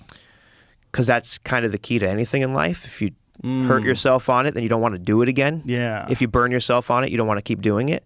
So it's like, and you want to do things you're good at. So do the amount that you know you can kill. And then when that becomes just like boring easy, make it a little bit harder. It's the thing, like, everybody wants to just run at it, like, and just get, especially when you realize you've got an issue. Everybody just wants to okay, I'm going to resolve that. And the way I'm going to do, I'm just going to push really hard. But it's not sustainable. And you won't. I've always been that guy, but you always hurt yourself. Or you Yeah. always, and it's just not the right way to do it. Yeah. It's very wise of you. That's interesting. Because most people don't, and most people start out and they'll do something difficult, and they'll be really sore the next day, and then maybe they'll take a day off, and then they'll do half-assed the day after that because they don't want to be as sore, and then they quit. Yeah. Or something along those lines. And if you hurt yourself that bad, you're like, fuck, why would I ever do that? It hurts so bad. Yeah, I wish it was more common. I really do. When I look at the obesity rates in this country, and I look at the amount of people that are living these essentially constant sedentary lifestyle like this, they're never doing anything physical. That's like a giant percentage of our population, and they're very insecure about it. And because of that, they don't want you to fat shame, and they're this body positivity nonsense. Like, that's crazy. It's all crazy. You're missing the point. You're supposed to feel uncomfortable. The whole idea about being fat, and the reason why you're upset that people point out that you're fat, is because you're supposed to do something about it. You're supposed to feel bad. When someone points something out about you being fat, if it's true, it's supposed to feel like shit.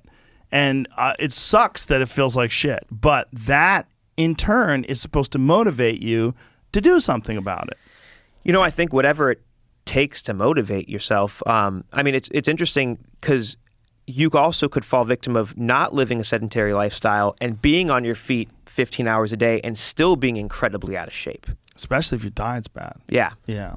Well, when it's full of booze and, cheeseburgers at 2 o'clock in the morning. Oh, yeah. Yeah. The comedian lifestyle and the chef lifestyle, in that sense, probably very similar. Now, when you did this change, did you just immediately cut all that stuff out of your diet, or did you like sort of slowly do that as well as the diet or as the exercise thing? I'm a cold turkey guy, and I know that about myself. And I'm, I haven't even had a slice of steak. I can't. I'm Wow. like an alcoholic with food. If I take that one bite, I'll start eating it again. Where did that term cold turkey come from? I don't know. We all know what it is. Yeah. But we don't think of it as turkey. No, I have no idea where it came from. Yeah, what is that? We'll find out shortly. It's a weird term, right? It's not cold spinach. No, I wonder It's if cold it's turkey. like Do vegans use the term cold turkey? doesn't hurt anybody. I quit meat, cold turkey. That sounds weird. Could be. You know? Well, it depends what the origination is. Right, Maybe. but if you're like, how do I get into veganism? Well, I quit meat, cold turkey. You could just say I quit cold turkey. Yeah, but if you say I quit cold turkey, what is Then you stopped eating cold turkey. Yes. Merriam-Webster doesn't even have a real answer. They just have theories. What's their theories? They suck? suck? They're okay. Let's you hear can it. check out. But a why couple of them. turkey and why cold? But why turkey and why cold? The most popular theory was repeated in San Francisco Chronicle columnist Herb Caen, Caen, in 1978. It derives from the hideous combination of goose pimples and what William Burroughs calls the cold burn that addicts suffer when they kick the habit. Oh, interesting. So it'd be like, for example, if you just cut out doing drugs and you got something happened to your skin. Yeah, but here's the thing. It says the problem with both these theories that they ignore the use of cold turkey before its application to drug addiction.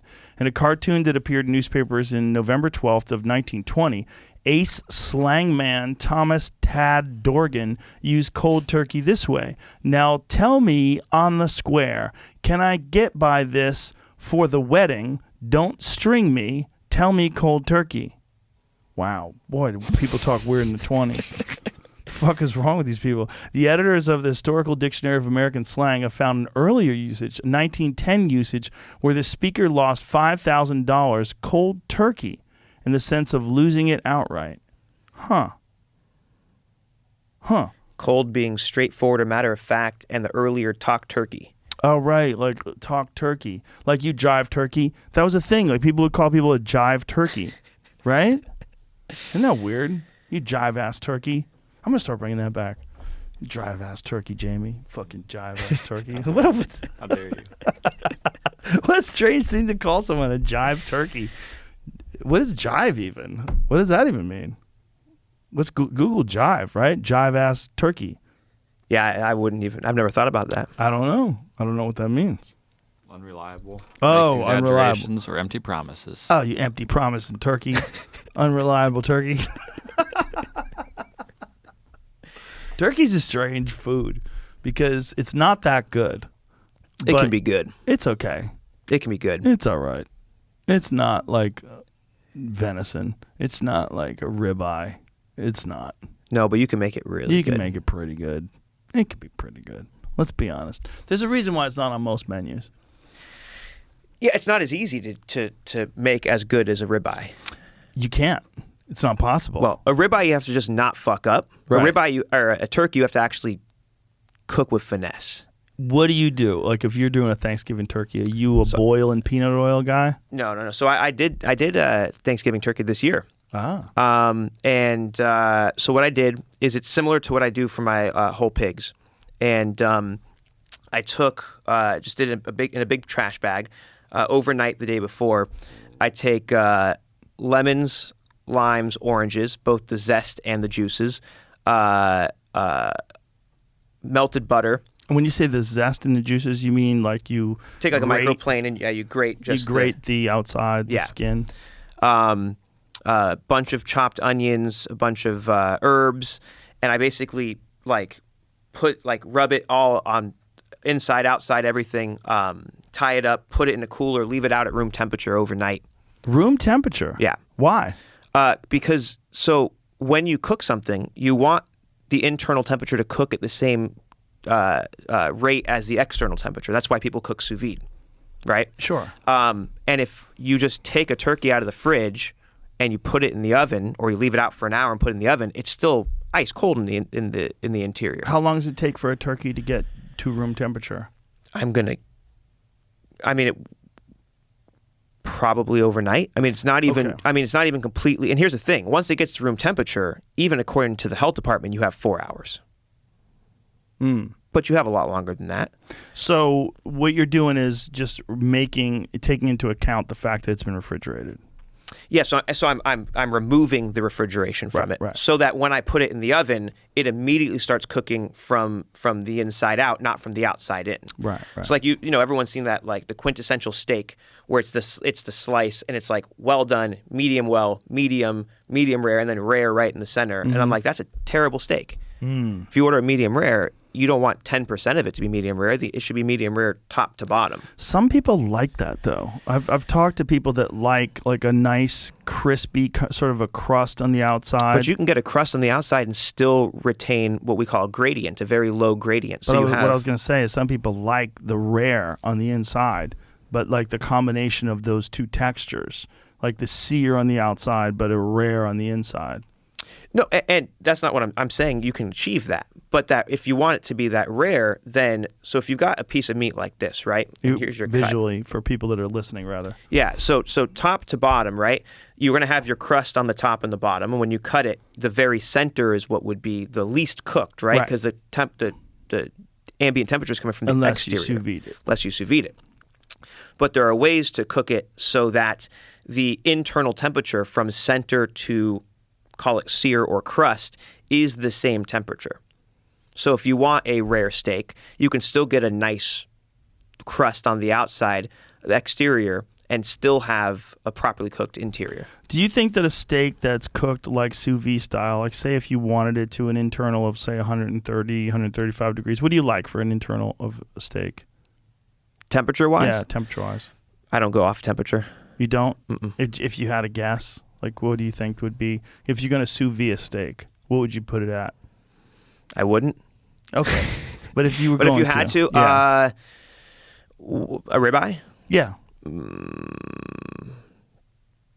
Well, let me ask you this. When it comes out of the sous vide, am I slicing it, kneading it? Am I resting it and then grilling it? What am I doing with it? I don't know. I mean, that's what I was going to get to. Some people like to blowtorch the outside of it. They like to get it to an internal. I'm not saying this is correct, obviously. But they like to get it to an internal of like 125 or 130, whatever they like, and then they blowtorch the outside of it. I have seen chefs do this before. What is wrong with that process? There's nothing wrong with it. It's just different. Why do you not like it that way? Well, so Scratch Bar and Kitchen, which is the first restaurant Margarita and I opened in 2013, we have I think it's 11-foot wide, big fireplace hearth, and that's where we cook everything. And so for the past, almost decade, we've just cooked with fire. And I do use blowtorches for specific things, but typically, if I was going, like, if you're gonna ask me what's the best way to cook a steak, is it in a sous vide and finished with a blowtorch? The answer is absolutely not. Is it a comparable way? Sure, especially if you're in an apartment kitchen, right? It all depends on what you have at your disposal. If you don't have a big fireplace to cook it in, then that's going to be too difficult.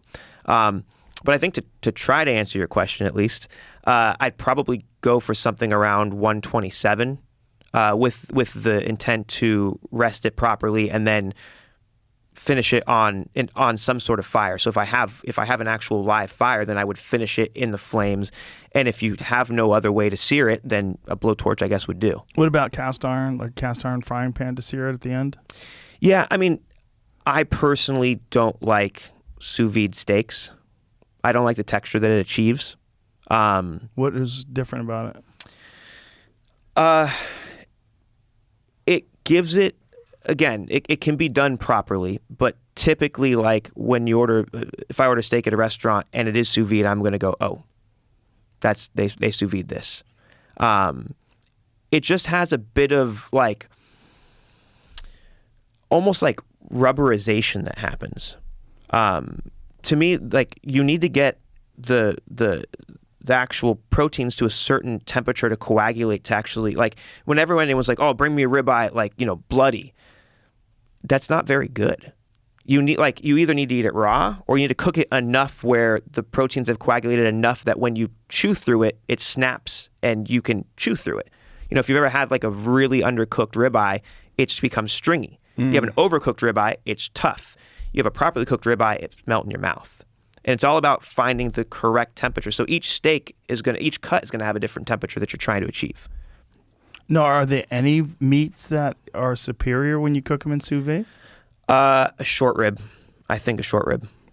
Why is that? Because it's got all the collagen and all the other Yeah, stuff. so typically, I mean, the most classic way to cook a short rib is going to be braised, right? And when you're cooking it in the braise, it's releasing the fat into the braising liquids, which you're going to turn into your sauce later. But you're basically not bringing it to a boil, but you're cooking it inside of liquid. You also can only cook it to a certain, you cook it for a couple of hours. But when you sous vide it, we had actually went on the menu for quite a while, and we would cook it for 3 days. And we cook it at a low enough... 3 days? Yeah, so we'd cook it at a low enough temperature that when you sliced into it, it was still pink. So it was medium rare. But all of that fat had completely not just broken down, but then it had been redistributed throughout the entire thing. So when you sliced into it, it had the texture of almost like a ribeye in the sense that it held together. It wasn't like a fall apart stew. And what temperature were we cooking at it for 3 days? I can't remember. That's written down somewhere. I don't know. No, how do you prefer to cook meat? And you prefer fire? Yeah, so the best way that I have found, and again, everything is different. It's at Scratch Bar, we just do a tasting menu. That's your only option is a 25-course tasting menu. And what we would do is we use Japanese Wagyu, and when guests would arrive, and you'd arrive actually into another room where you'd have like welcome cocktails and canapes before you come into the kitchen for dinner. We would be notified when you came in, and immediately we would take your portion of meat out of the fridge and we would put it above the hearth where it was about 90 degrees ambient temperature roughly, and it was getting a little bit of smoke. And then about 4 or 5 courses before your steak course, which is probably about 45 minutes, an hour later, we would bring the piece out that was and present it to you so you could see it, and it would be completely malleable. It was shiny. The fats had already started to render, and we would explain that what we're going to do now. It's been sitting up here for the last hour. Now we're going to put it closer to the flames, where it's about 115 degrees ambient temperature. But we're not going to cook it yet. That'll be for the next 2 courses. It'll sit there, and then right before that course, we would actually take the steak and put it into the flame. And what would happen is it would actually start to fry itself from the inside out. Why from the inside out? So the internal the entire piece of meat had become about 118 degrees. Just from sitting from being that close to just being in that environment. And because of the fat content of the Japanese Wagyu, it had so much fat all over it and inside of it that when it went into the flame and it heated up at such a high rate, it would actually cause all that fat to start to fry.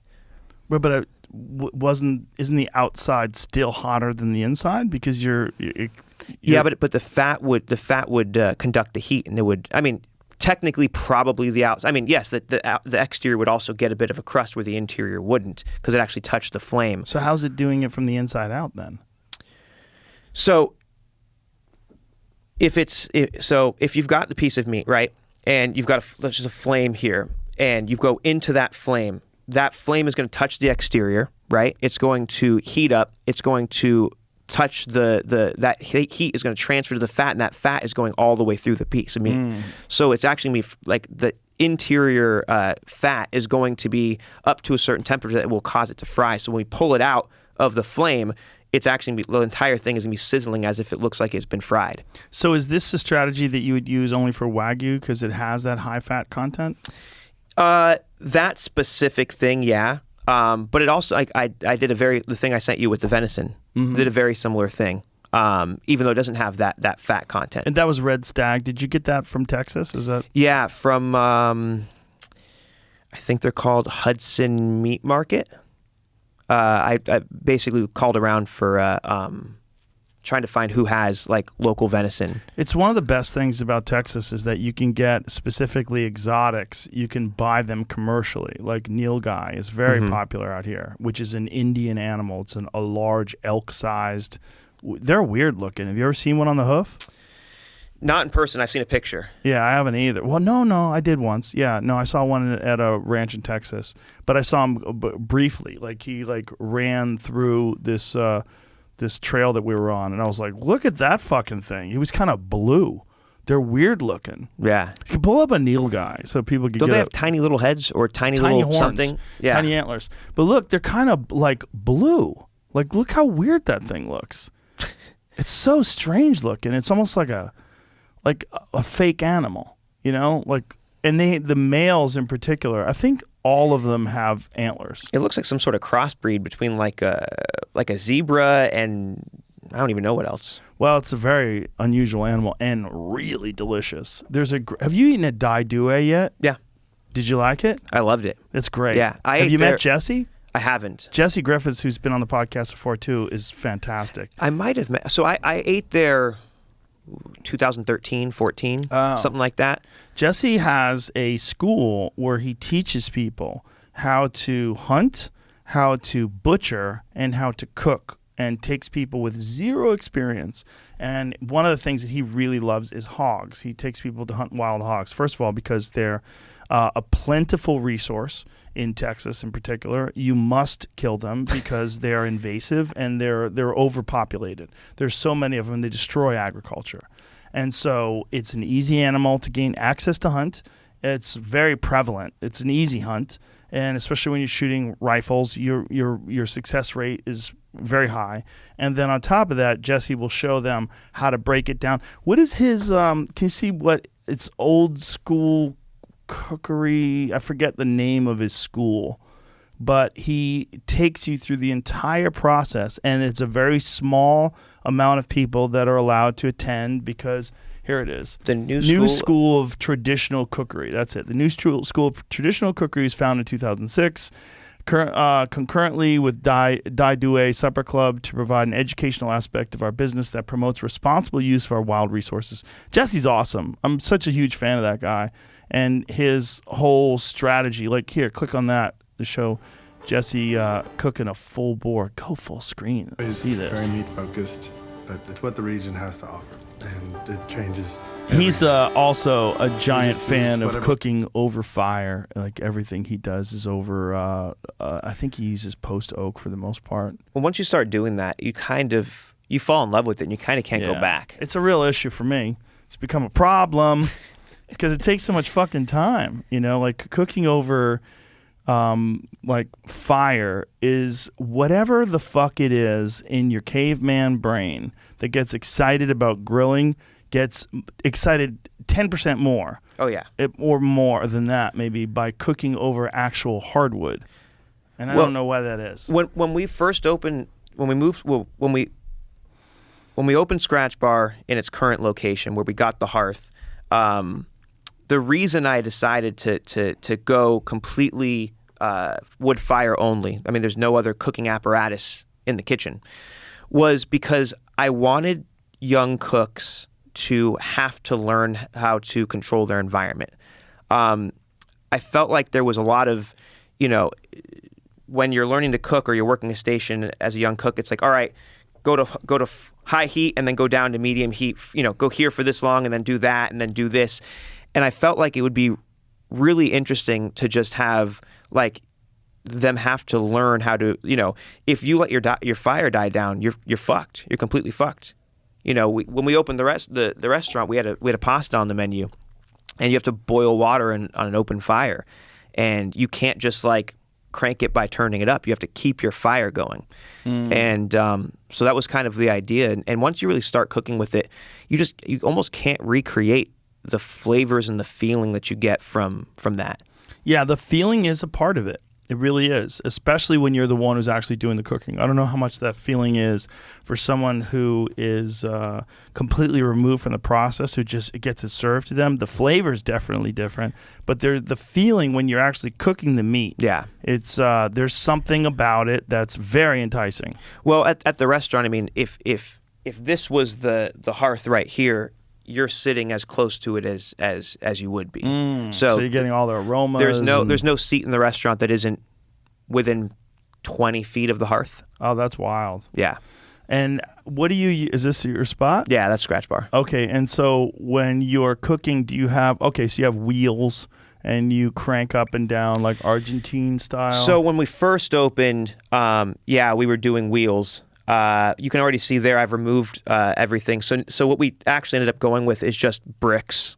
They're just bricks and like roasting racks, and we just create our own little apparatuses.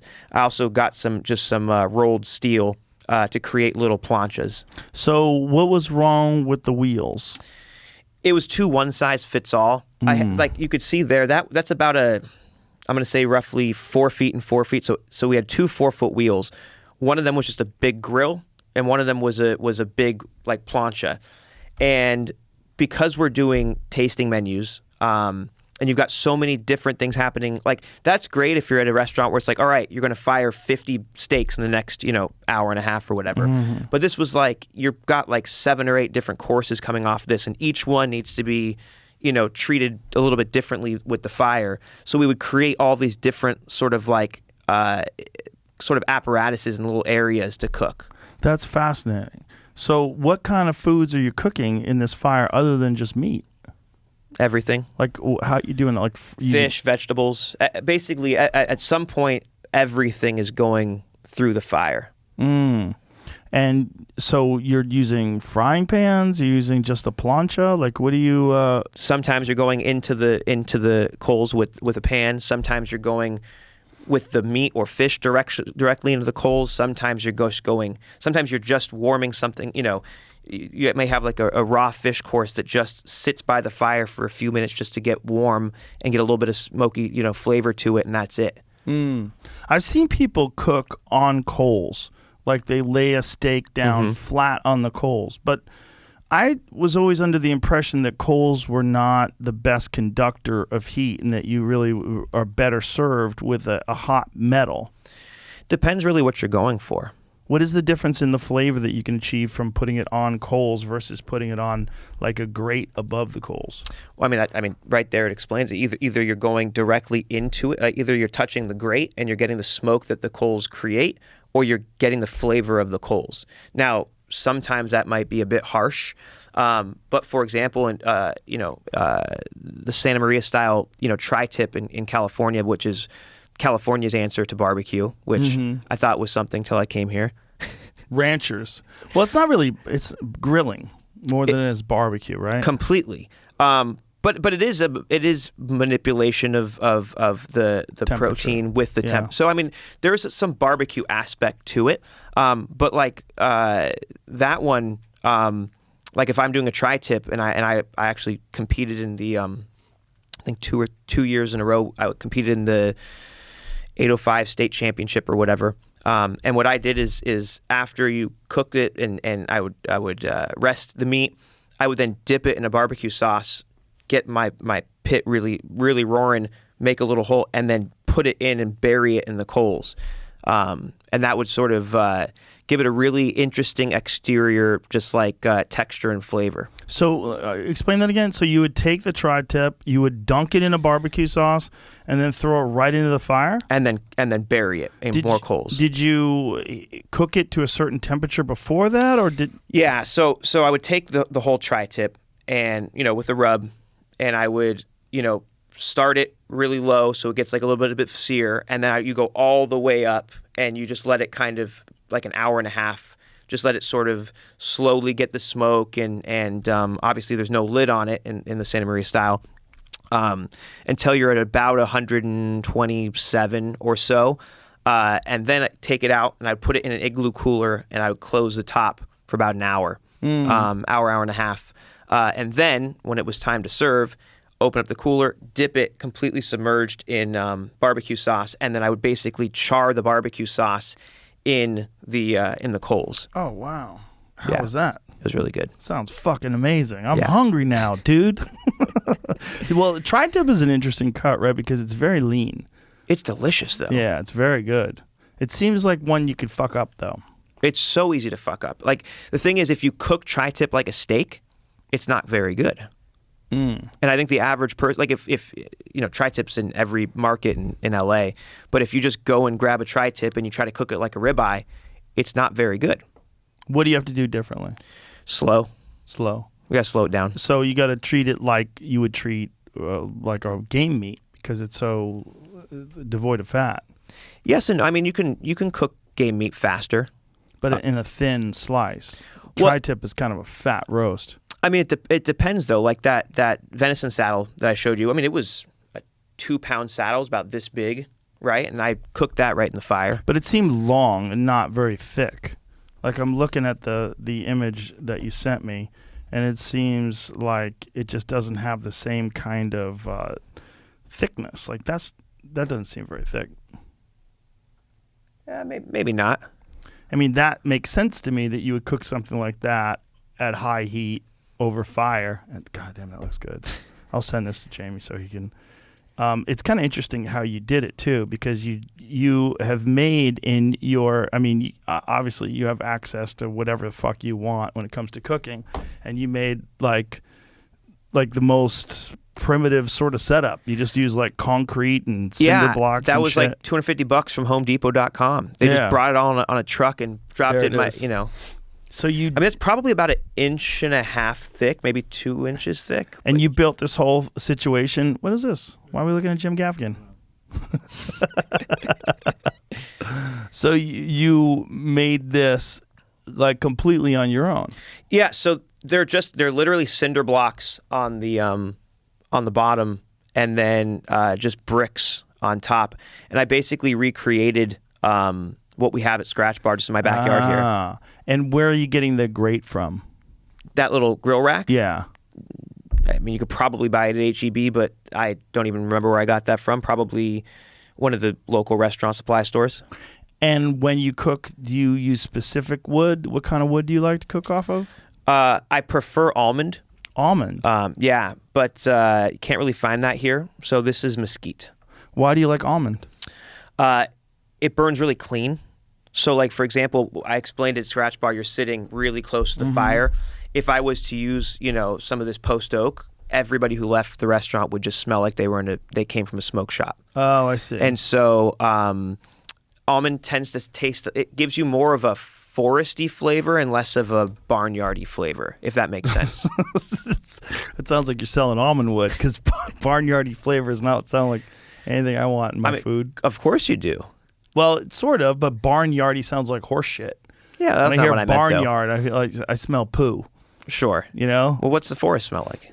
It doesn't smell like poo. Forest smells like trees. When I think of oak, I don't think of barnyardy. When I think of like cooking over oak, I think of like this sort of robust aroma that's imparted on the meat from the burning of this hardwood. Sure. Tomato. Okay. But you obviously have access to whatever kind of cooking utensils and equipment that you want. Why do you choose to do it this way? I did it the other ways. I still do it the other ways. But that's the one that I connected with the most. It's the way I want to cook at home. It's the way I want to cook at the restaurant. And it's also, I really thought that I could do something for the cooks who got to learn. I felt like if you could hold down that station at Scratch Bar, you could work anywhere. And the way you're doing it, you're not even getting it down to the coals. You're doing it just over the fire. Like I'm looking at those logs; they were not fully submerged in fire. Yeah, so there's lots of different schools of thought, and I'm not going to debate which ones are correct, and I'm not even sure there is a correct one. I personally like to cook in the flame. In the flame. Yeah. As opposed to over the heat of the burning coals. Correct. Why is that? I've just found that if you go down to just coals, right? And I actually, when we first opened, I was doing charcoal and I switched to hardwood. When you're just doing coals, you're just at radiant heat. At that point, it's almost as if you could just have a grill that's like an infrared grill. You've created an infrared grill out of wood or charcoal. But there's still a lot of smoke flavor that's imparted from the coals. There is. However, when you're dealing with a piece of wood that's on fire, you're going to have a different like flavor, aroma of the smoke itself, because once it's all broken down into coals, it's going to smoke. When you have a big flame, you have no smoke, and when you're trying to start a flame, you have a lot of smoke. So as you're burning wood, you're creating different levels of smoke, different amounts of smoke, different levels of heat versus just one large infrared area. I see. Now, when it comes to something like a tri-tip that you have to do it slower, how are you doing that over fire? Same thing. I mean, look, it's not that I don't cook with coals. It's just for specific things. So you're saying, but you wouldn't do it in the fire. Like you wouldn't have the fire touch the meat. You'd be above it. Sometimes. Sometimes, yeah. But sometimes, like in that video there, I actually want the fire, I want the flame to actually start to sear the meat. And it's similar in the fact that they're both very lean to a tri-tip. With the venison. Yeah. Yeah. Yeah. And what are you putting on the outside of a piece of meat like that? Are you using a rub before you're cooking it there? Are you seasoning it with anything? Typically, I'm just putting, salt and pepper. Like at the restaurant, it's just salt and pepper. Recently, though, a buddy of mine gave me this. He has his own spice rub called NADC, and it's fucking awesome. NADC, what does it stand for? Not a damn chance. Not a damn chance of what? Just not a damn chance.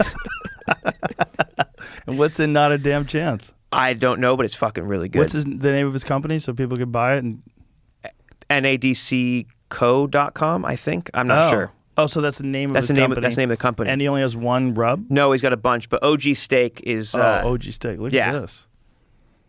Oh, mango habanero. He's a man after my own heart. Yeah. Ooh. Interesting. So, Neen's a professional skateboarder. Oh, is this a professional skateboarder who makes his own rubs? Yeah. He actually built a similar... we became friends. He came to Sushi Bar. That's how we became friends. But we kind of bonded over skateboarding, but then he's like, "Oh, I built this hearth in my backyard," and he's cooking all over wood fire. And he just moved here to Texas too. So wow, yeah, he's actually he and I he's my I don't know if we call it partner because it's not a real thing, but we do the burgers together. Oh, interesting. Yeah. So this is obviously that's not actually our burger, but if you go to NADC Burger, that's our burger. And how often are you guys doing this a lot? This burger thing? We've done it 3 times. We did it There's Yoni. Yeah. So that's at the Vulcan after one of the shows. Right. And then we did one at the Barracks, which is this legendary professional only skate park in LA. And then we just did one for CM Smokehouse's 1-year anniversary. We would just give them away every time. We don't even charge. We just do it for fun. Oh, well, that's very nice of you. Yeah. Just to perfect the process and have fun, enjoy it? We're just enjoying it, and actually we do our burger with his seasoning. Oh, nice. It's nice. It's good. So when you're cooking like that piece of venison, are you using the OG steak? Sometimes, yeah. I don't think I did in that video, but I can't remember. Now, do you ever use like an offset grill? Have you fucked around at all? Because now we're in Texas. Have you tried their style of barbecuing out here, like the way they do a brisket? I have. I've had 2 Traegers. I gave them both away though. You're not a fan? I'm not a fan. Well, I like building a fire. Right. And so actually that the barbecue championship I was telling you about, I won a Traeger both years. They gave me a Traeger, and then I just gave them to my cooks who did the event with me. There's something about I like building a fire. Now, you want to do it the old school way. Yeah, I mean, but then like the typical offset here, you are doing with fire. Mm-hmm. So I haven't played with it that much, but I do enjoy it. Yeah, when you talk to the guys at Terry Black's, I put something up on my Instagram the other day. I guess it's gone because it was in my stories. But they gave me a tour. They always do. I always asked to give me a tour of the pits and see how they have it down to a science where they have like notebooks saying what was in where, and they're 12 plus hours for each brisket, and they have this whole thing that they're doing from start to finish, like ramping up the temperature towards the end, wrapping it, all these different steps that they take. But they do not speak highly about pellet drills. Pellet grills are for the person who doesn't know what the fuck they're doing. It's very convenient. I love Traegers because they're very convenient. It's great for wild game, because you could, keep a temperature probe in there. It tells my phone exactly where it's at. And I wonder if that's similar to my feelings on like sous vide. I'm sure. But Which these guys are so old school, and they use oak, by the way. They have these, everything is made out of propane tanks. So they have somebody who welds these crazy, gigantic fucking pits out of propane tanks, and this massive insulated firebox, there it is first of all, goddamn, that looks good. Yeah. Oh, my God.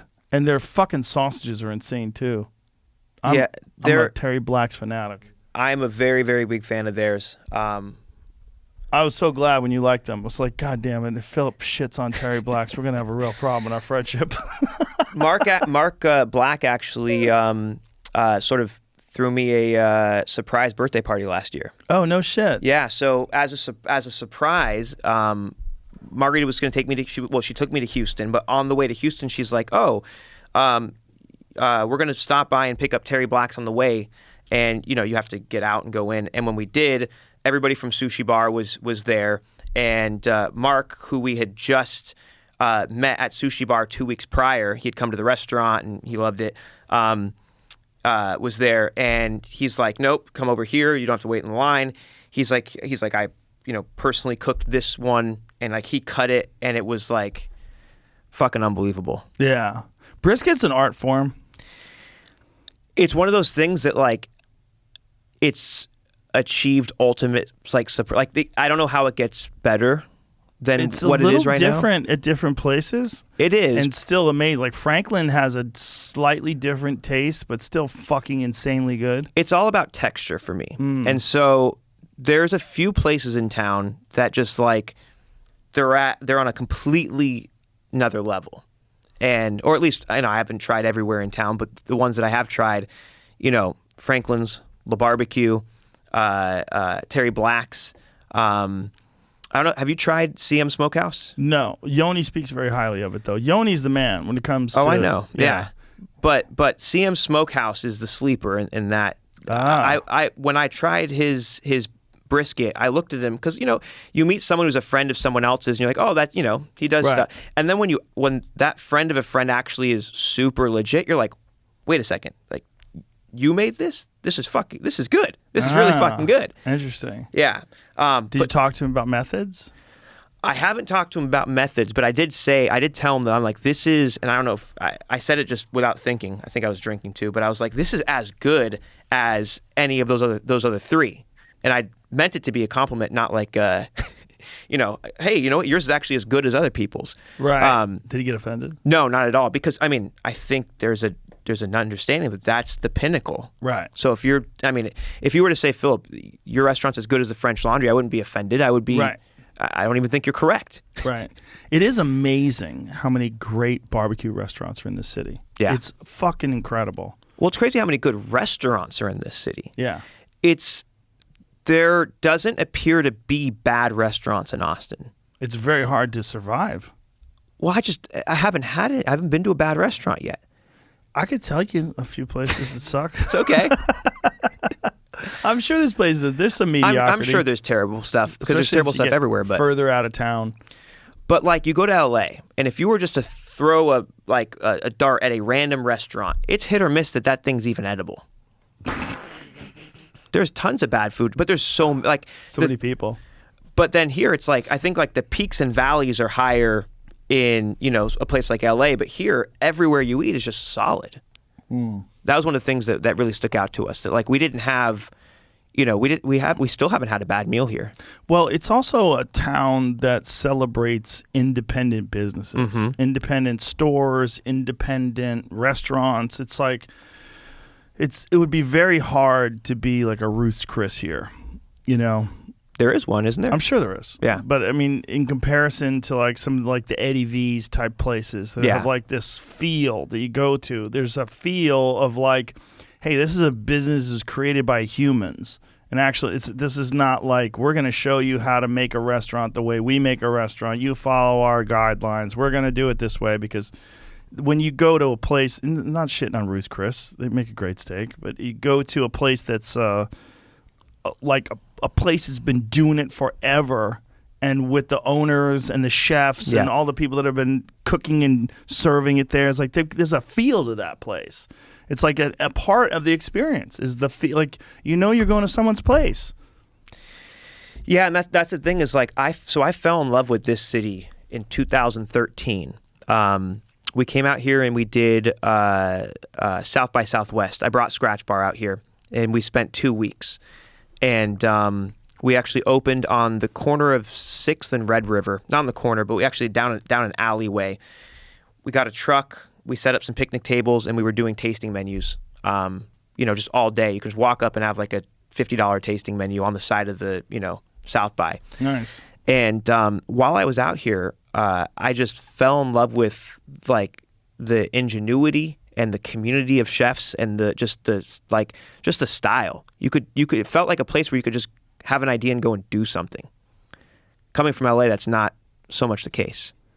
Well, LA is just such a complicated city, and so much more complicated now because of the pandemic and then the aftermath of the poor management of the city. It's such a fucked up place now. But it's always had this weird sort of like non-community aspect to it, Well, I grew up in the Valley, and so it definitely there's neighborhoods and communities, and like when we first opened Scratch Bar in Encino, it was every night this person knew this person, Locals, this person knew that. It was a lot of that, and it was, I wanted to open there because it's where I grew up, and because it was it's where my parents lived and my friends' parents lived, and just sort of that sense of community, which you don't find all over LA. Right.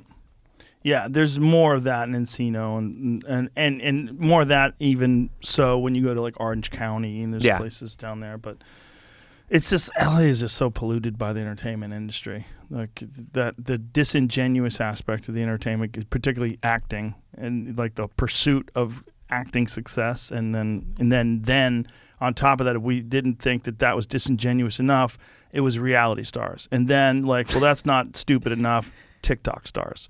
It's like they keep coming up with new levels of stupidity, and that's the pinnacle is the the online like content creator star. I guess whatever makes people happy, whatever works for them. Okay. I guess that's my political response to that. Yeah, I mean, it's just the problem is like there's too many people too. And one of the things about a city like Austin is that it's only 1 million people and then another 1 million in the surrounding area. That's not a lot. It's very small in comparison to Los Angeles. Well, everybody's nice here. Yeah. And I have a theory on why that is. And not just the people from here. Well, the people from here are nice. But like people go to LA, and I feel like there's this perceived persona that's like, I need to be an asshole to fit in. And so, yeah. I think so. I think a lot of people move to LA and they want to, especially in the entertainment industry, they move to LA and they're like, okay, I'm going to be this sort of, this sort of like, douchebag mentality style.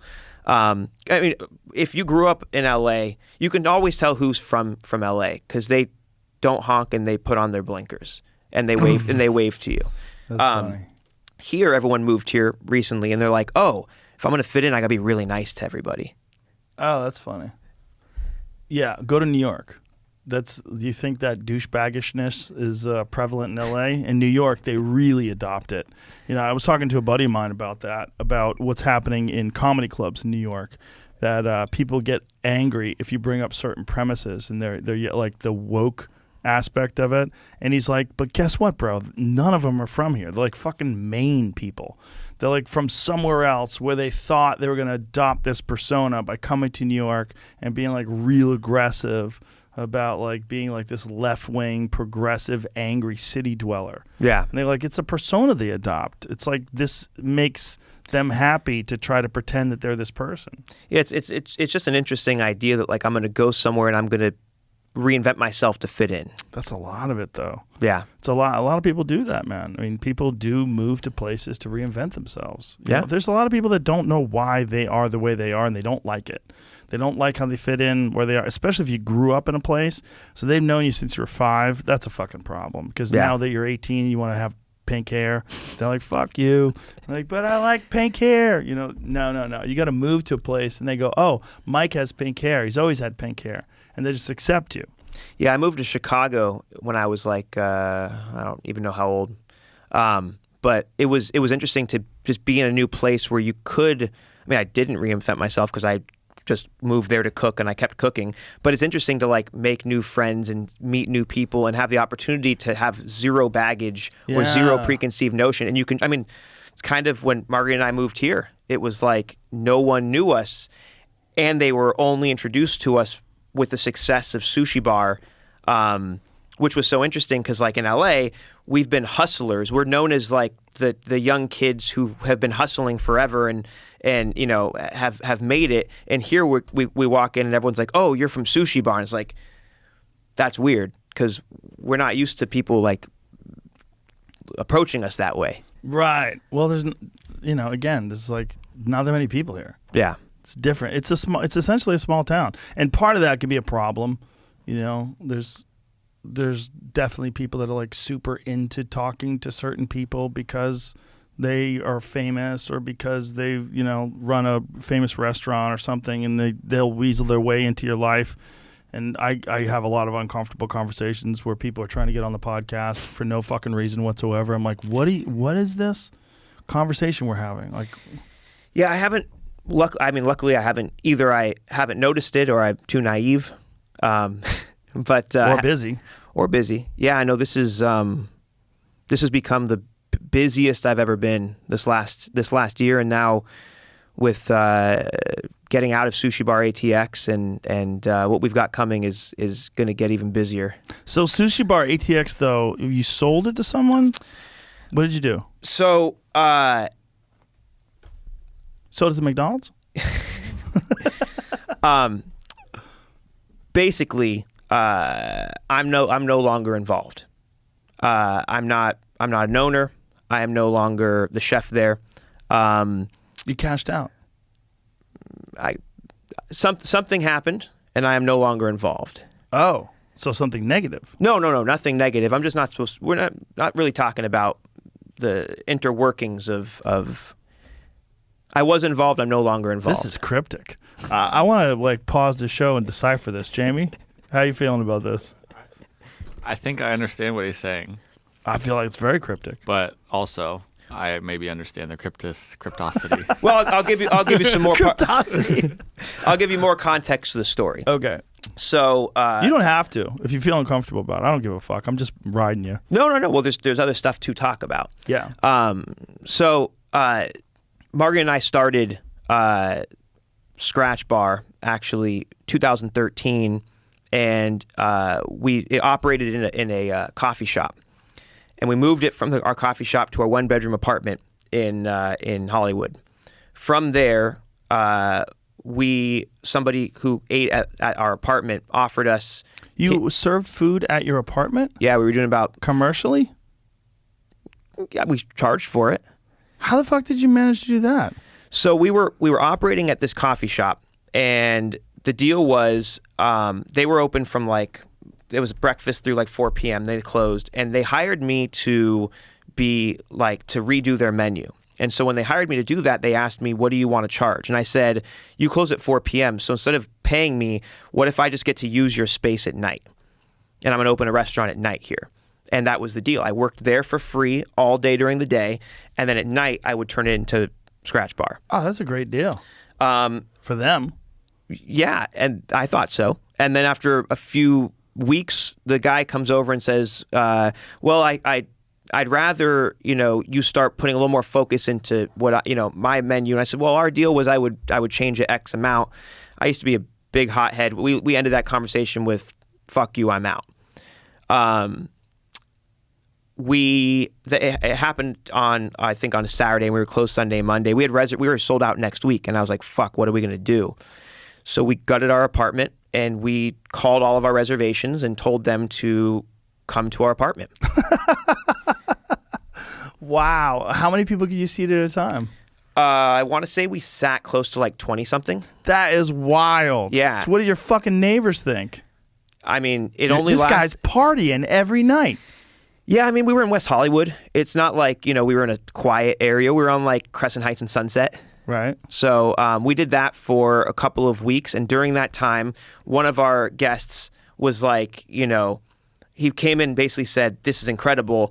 I own an empty restaurant space on Restaurant Row next door to Matsuhisa. And if you want to go 50-50, you can move the restaurant into my space. Oh, that's amazing. We opened up on Restaurant Row, La Cienega, the next week.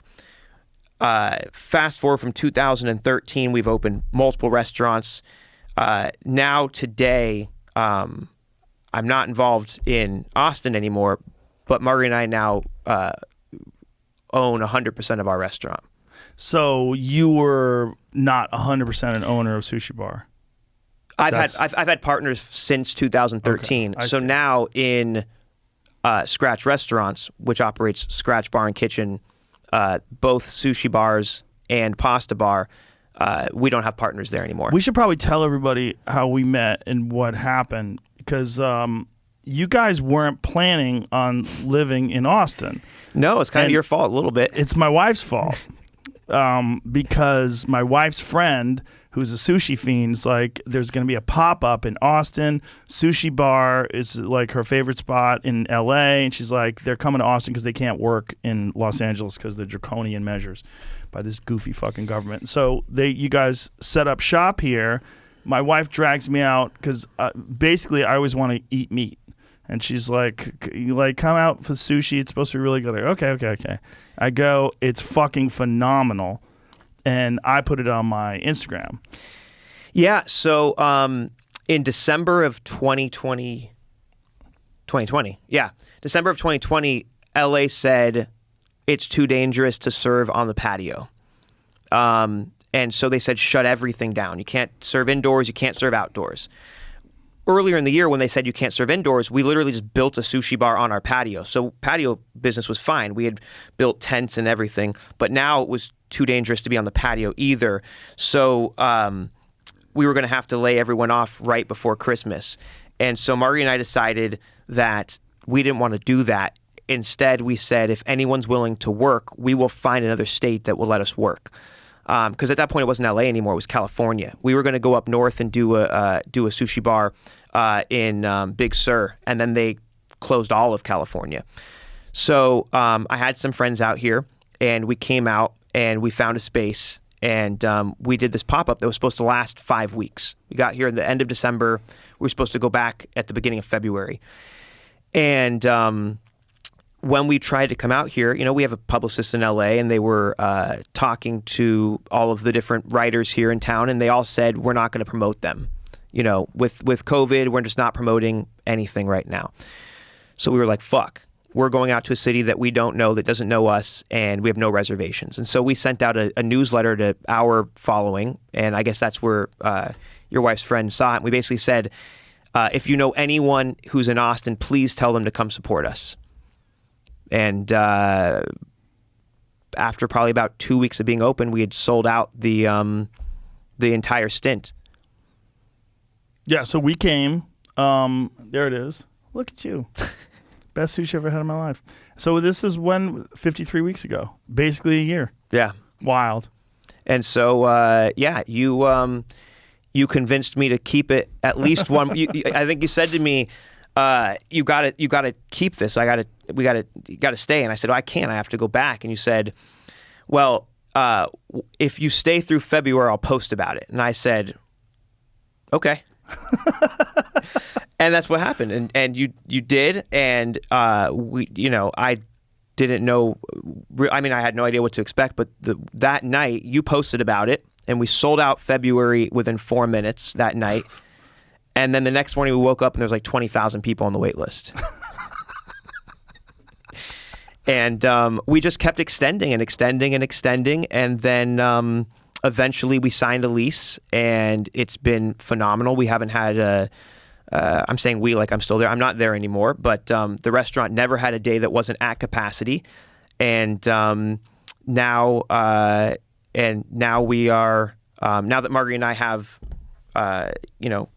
control of Scratch Restaurants, we're and we live here now. We're bringing 2 new sushi concepts this year, and Pasta Bar will be here shortly as well. And Pasta Bar you're going to put in on 6th, which is very close from my super secret comedy club project that will probably open in a similar time frame. Yeah, we Pasta Bar will open in March. The goal right now is March 11th, which is the first day of South by. Oh, that's awesome. Yeah, and so as of right now, we don't know the exact date yet. We haven't released it, but you can go on pastabar.austin.com and actually get on the wait list for when we open reservations. So the comedy club will be open, just for anybody listening. It'll be longer than that. It'll take a little longer than that. But you're doing something else too, though, right? You're going to do a sushi place that's out like a little further outside of town? Yeah, so we are in escrow on a ranch out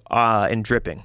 So in Dripping Springs, right off of Fitzhugh, we got a 1.2 acre ranch, and it's going to be really fucking cool. Nice. It's an old, like cowboy style log cabin, which is going to be a Japanese whiskey bar. Oh wow! And then you're gonna go onto this property and have your welcome cocktail in there, canapes. This is not going to be the sushi bar concept. So all of our sushi bars up until now, which by the way, we're with the new sushi rest. Well, we're changing the name of Sushi Bar for our ones in LA and Montecito, and another one that's coming here. So it's going to be called Sushi by Scratch Restaurants, and so all of those are the what was the Sushi Bar concept. This is going to be a completely different concept. So you're going to go onto the property. The property, you're going to have your drink and your snacks in this little like log cabin, and then you're going to be taken through like the grounds of the property to another cabin where we're going to have a pretty exciting concept. Where Sushi Bar was a 1-star concept, we're going to attempt at like a 2 or 3-star sushi concept here. And what's the difference? Like, what are you going to do? So the Sushi Bar was always designed to be appealing to everybody in terms of like the types of fish that we were getting. Although we were getting like the highest quality salmon you could get, we had salmon on the menu. We had albacore on the menu. We had a lot of things that were, think of us almost as like a gateway restaurant, where we weren't, you go to some sushi restaurants and you don't recognize a single fish that's on the menu. So this is going to be a little bit more higher end fish. It's also going to be, we're going to have a tank with like live king crabs and live lobsters and things like that. I haven't quite finished the full concept, but it's going to also not be 100% sushi. It's going to be like 80% sushi. And when you say like exotic fish, like what are you talking about? Like what kind of fish? So one of my favorite fish is called akamutsu, and it's a that's Jamie's favorite. Yeah, right. I have some. It's I had actually for from breakfast, Ohio. Actually, but Yeah. That's from Ohio. What the hell is an akamutsu? Google that. Yeah, How do you spell that? AK. What were you starting with? No. AKAMUTSO. Akamutsu. Is it German? Yeah, it's German fish. Yeah, from Ohio. It sounds super Japanese. Oh wow. Okay, so it looks like a snapper. Black throat sea perch. Yeah, so it's a perch, but it's very in very very deep waters. It's Oh, that makes me hungry. yeah, it's also incredibly difficult to source and very expensive. But where we have very the type of fish selection for a sushi bar is very I don't want to say average because it's not average, but it's very approachable for someone who's not necessarily like a sushi connoisseur. So this is going to be just sort of like the next level. And no, that kind of fish, is there a difference in the type of flavor that you're going to get from a Yeah. fish like that? Like, Yeah. is there a way to describe that? So that one you serve it with the skin on. The skin's so soft that when you take the scales off, I'll usually just use my hands. I won't use a scaler. Really? You'll take Yeah. the scales off with your hands? Yeah, because you'll rip the skin. It's so soft. Wow. And so the oil content is just like, with a single fish sells for $736,000. What? What did you say? That's what it says. But yeah, that's a lot. Is that real? I mean, You're going to on the spend internet, it's gotta be $750,000 real. of course. You're going to spend $750,000 on fish? Well, I mean, some of the bluefin tunas are selling for millions of dollars. But isn't that like a dick waving contest when they do that with the bluefin tuna? It could be. The way it's been explained to me is that that's like a restaurant wants to establish that they're like the big kahuna, so they'll outbid everyone else. But the actual market price of a single tuna is never that high. Yeah, I mean, I carry probably the most expensive tuna that you could get, like regularly in America, and I'm not paying $1 million for a fish. Right, that's what I'm saying. This video actually says it's an akamutsu, but the caption says it's a bluefin tuna caught off northeastern Japan, fetched $736,000. Got it. Yeah, so tuna would. Also, I mean, akamutsu's not, I mean, it's not huge, where tuna, the thing is, a lot of those guys who do buy those tunas, they can cut it up and freeze it and send it to 10 of their restaurants and sell it for a lot of money, as this is the most expensive prized tuna of the year. Right. And when you're dealing But with sushi, you think of the size of the portion, and if it's, I mean, like if you're going to a sushi place like Soto or somewhere in town that's a nice sushi place, what would like a 2-piece of sushi like a Toro go for, roughly? I'm gonna guess $29? No, I would guess less, but I don't know. $17. Let's just call it $20. Yeah. So if it's $20 and it's 2 small pieces. Oh, for 2 imagine- pieces, yeah, it might be more. Okay. Yeah. So, you're thinking individual, Yeah. single pieces. So let's just say it's $30. And think of $30 and then look at the entire tuna, how many $30 portions are in there. It's hundreds and hundreds. And right? when you're saying this is the most prized tuna of the year, that $30 piece is $300, and people are paying for it. Right, I get it. I And don't then- think anyone's losing money on those tunas they spend that money on. Of course, they wouldn't do it, right? I mean, Well, it might be worth a little bit of money just for the marketing and PR or whatever. But I think when the thing that someone was explaining to me, and honestly, now that I'm thinking about it, I think I heard it on a podcast. I think it was on Meat Eater. And I think they were saying that it's not that they would normally spend that much money on a tuna. It's that there's like a sort of a ceremonial aspect of this bidding to see if that's true. I don't know how you'd even Google that. Well, there definitely is they do bid on it, but Yeah. how it gets to be millions of dollars. That's what's confusing, and that's what he was trying to. Yeah, I mean they're that's trying to that's not in the I mean, like I'm saying, the normal market. But what I'm because what I'm getting is from Toyosa. It is from what used to be Tsukiji. So it is coming from the same market where that bidding is happening. But when I'm getting, we don't get whole tunas. We get them halved, but they're almost as big as like the length of this table. So you get them in the full form, and then you Yeah. piece it up yourself. So remember when you came the first time to Sushi Bar, the size of that table, it was almost reached end to end, and I think that was so it was maybe like probably 6 feet. That's a big ass piece of tuna. Yeah, And so that's how many pounds is that? 100 and something, 180 probably. And what does something like that cost? A couple thousand. Jesus. So when you're doing like inventory for a sushi place, like it seems like that would require a lot of skill and clever planning. Yes, except that, we've been lucky enough at all of our locations to we have 10 seats. We do 30 people a night. They do the menu that we choose for them, and we do it 7 days a week. Right. So we you have can plan it better. We know roughly exactly what we're doing, and that's typically also part of the reason why we push. If you want extras, that you get try something new, because we'll bring in 4 or 5 extra fish, 1 or 2 of each, just to have extras, so that we know that. All right, we're getting 30 of these, 30 of these, 30 of these. Maybe you want an extra, Toro or yellowtail or something, and that's fine. We always have a little bit extra, but it just keeps it in a constant, Right, so you can manage it Yeah. much easier. Now, Sushi Bar is now no longer you, but this pasta bar that you're doing, like what? I'm not familiar with the one that you have in LA. So what is going to be different about that? Like, is it the same sort of a thing, like a tasting menu? Yeah. So everything that we do in our group is all tasting menus. And so similar to Sushi Bar, you're going to sit right up to the counter. The stoves are going to be, like if you're sitting there, the stoves are where this wall is right here. And I think we're doing about 13 course tasting menu. In that 13 courses, unlike sushi, you're not going to have 13 bowls of pasta because that would be difficult to have. There's about five courses of that is pasta, and then all of the other courses are something that kind of help tell the story of like an upscale pasta dinner. Like what kind of stuff is that?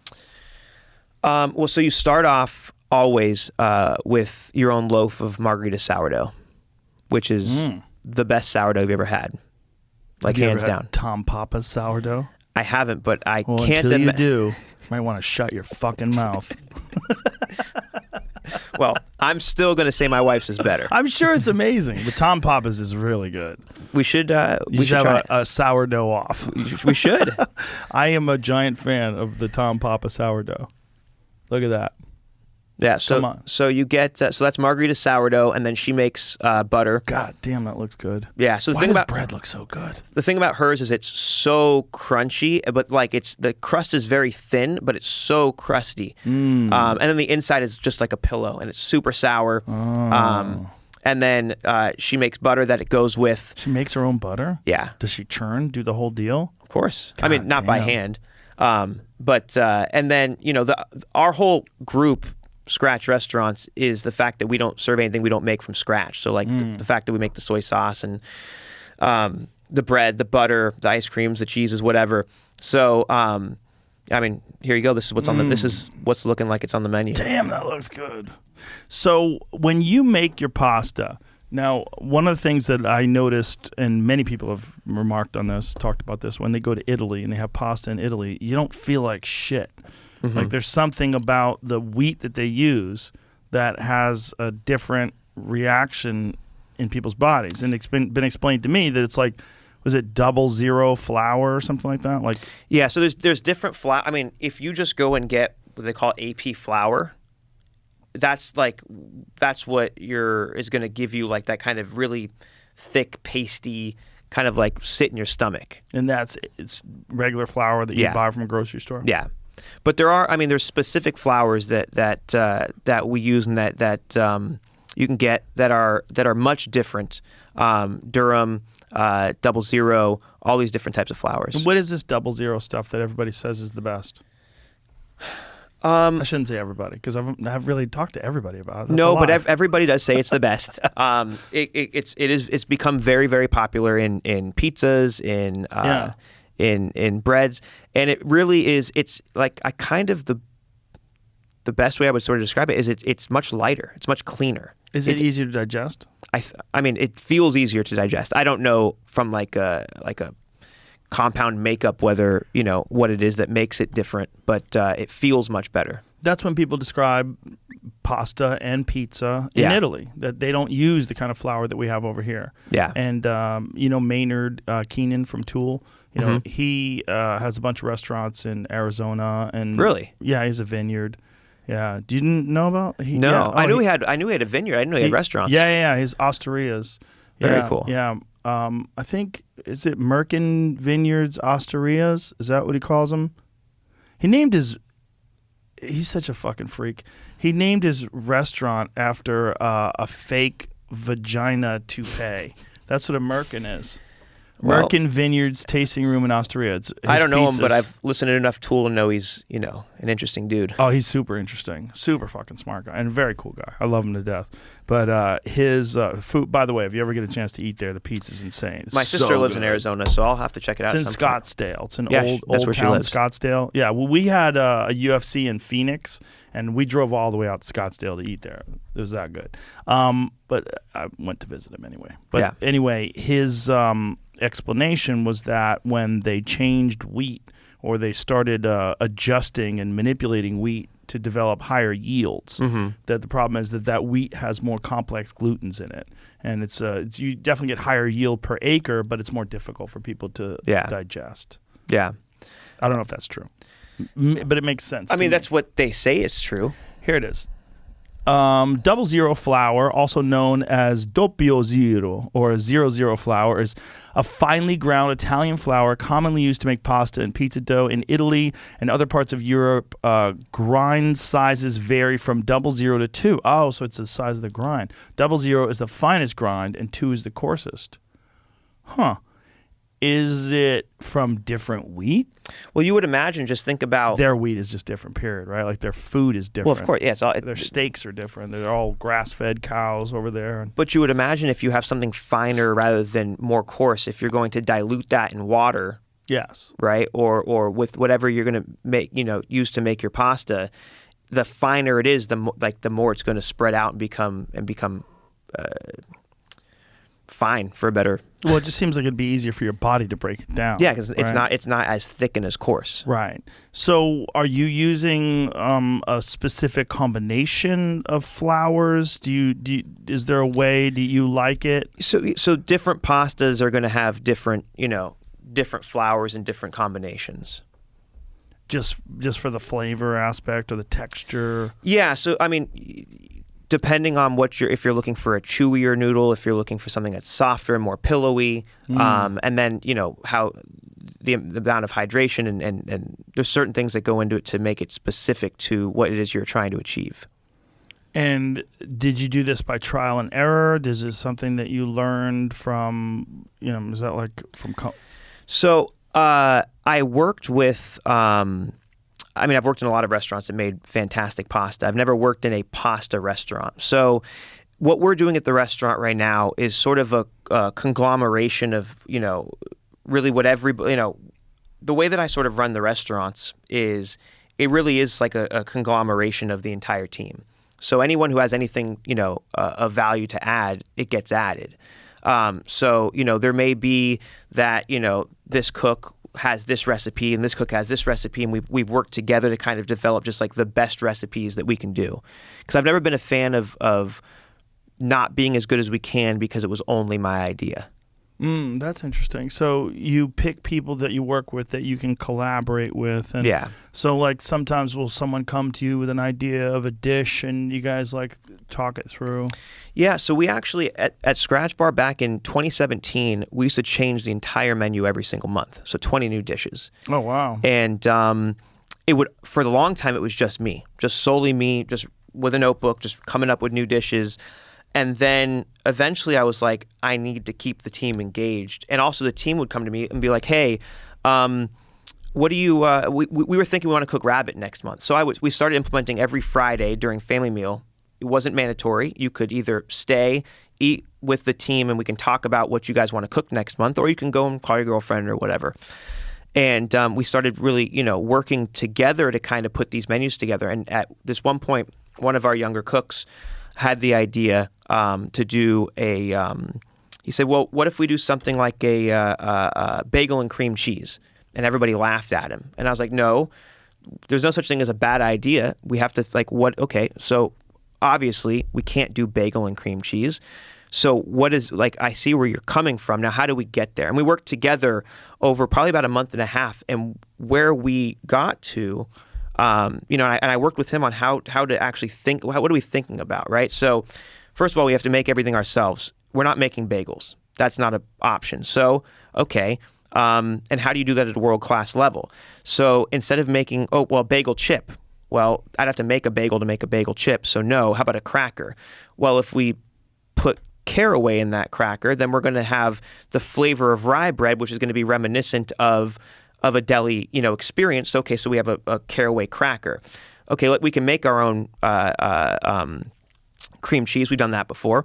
But I love lox schmear. So instead of lox schmear, maybe we're going to fold in right at the last second fresh salmon roe, smoked salmon roe. So you have you're going to put a layer of this homemade cream cheese that's really light and airy, because what we do is we would strain off the whey and then reincorporate just the amount that we would want, so it would be the right texture.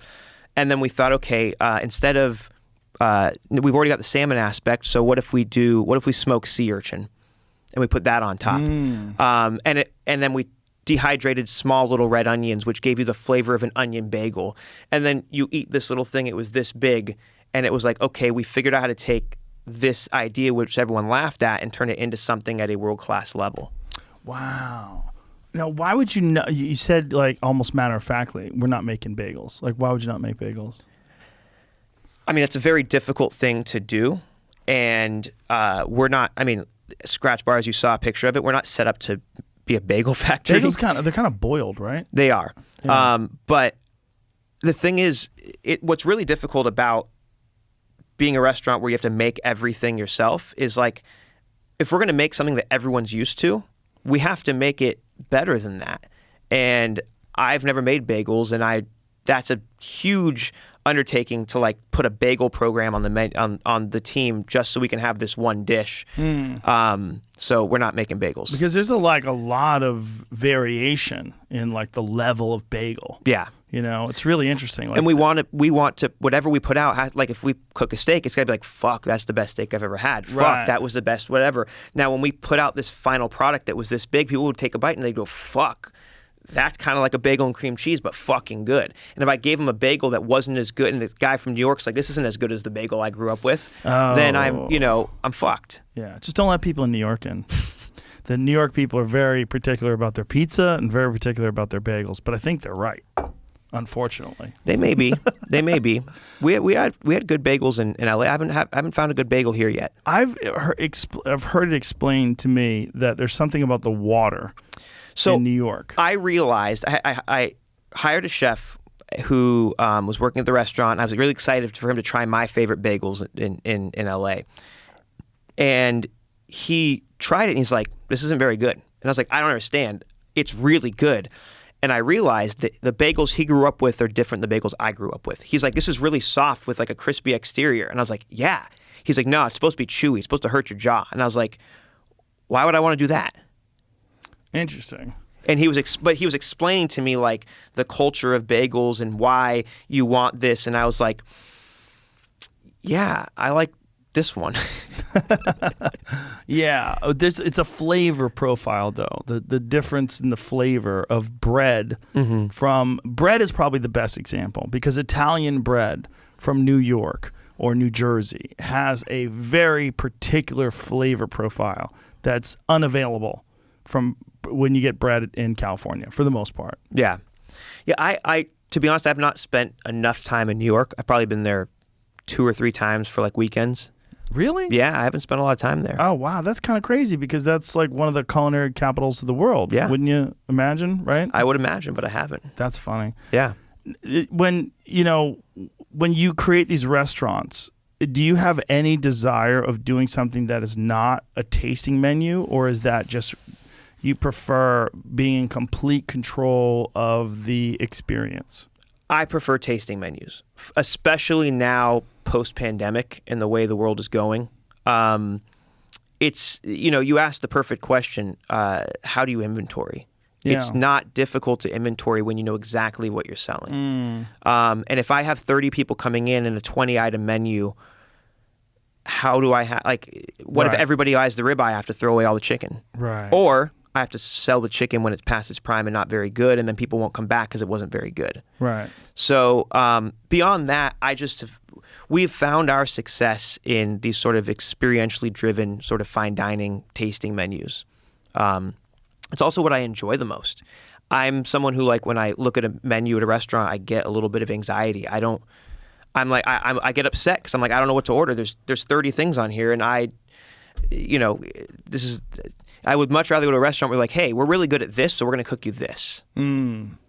Well, it works. And I love that, you could just think, you don't have to think about anything, just waiting for the next piece of food. That's all you have to do. Well, you don't go to a movie and then tell it what you want it to do for you. You know, it's like you go to a restaurant because they serve the food you want, or you like the chef and what they've done in the past, and then you say, okay, I would enjoy whatever you cook for me, or I would like to enjoy it. Well, one of the things that I loved about the sushi bar experience is that it's a communal experience. Like Yeah. everybody's experiencing the exact same piece of sushi at the exact same time. Yeah. So we're all sitting around this bar together, and you say, "Please enjoy." Yeah. And then people eat it, and they go, "Oh!" And everybody looks around like, "Ooh, I love it!" And you hear the noises and Yeah.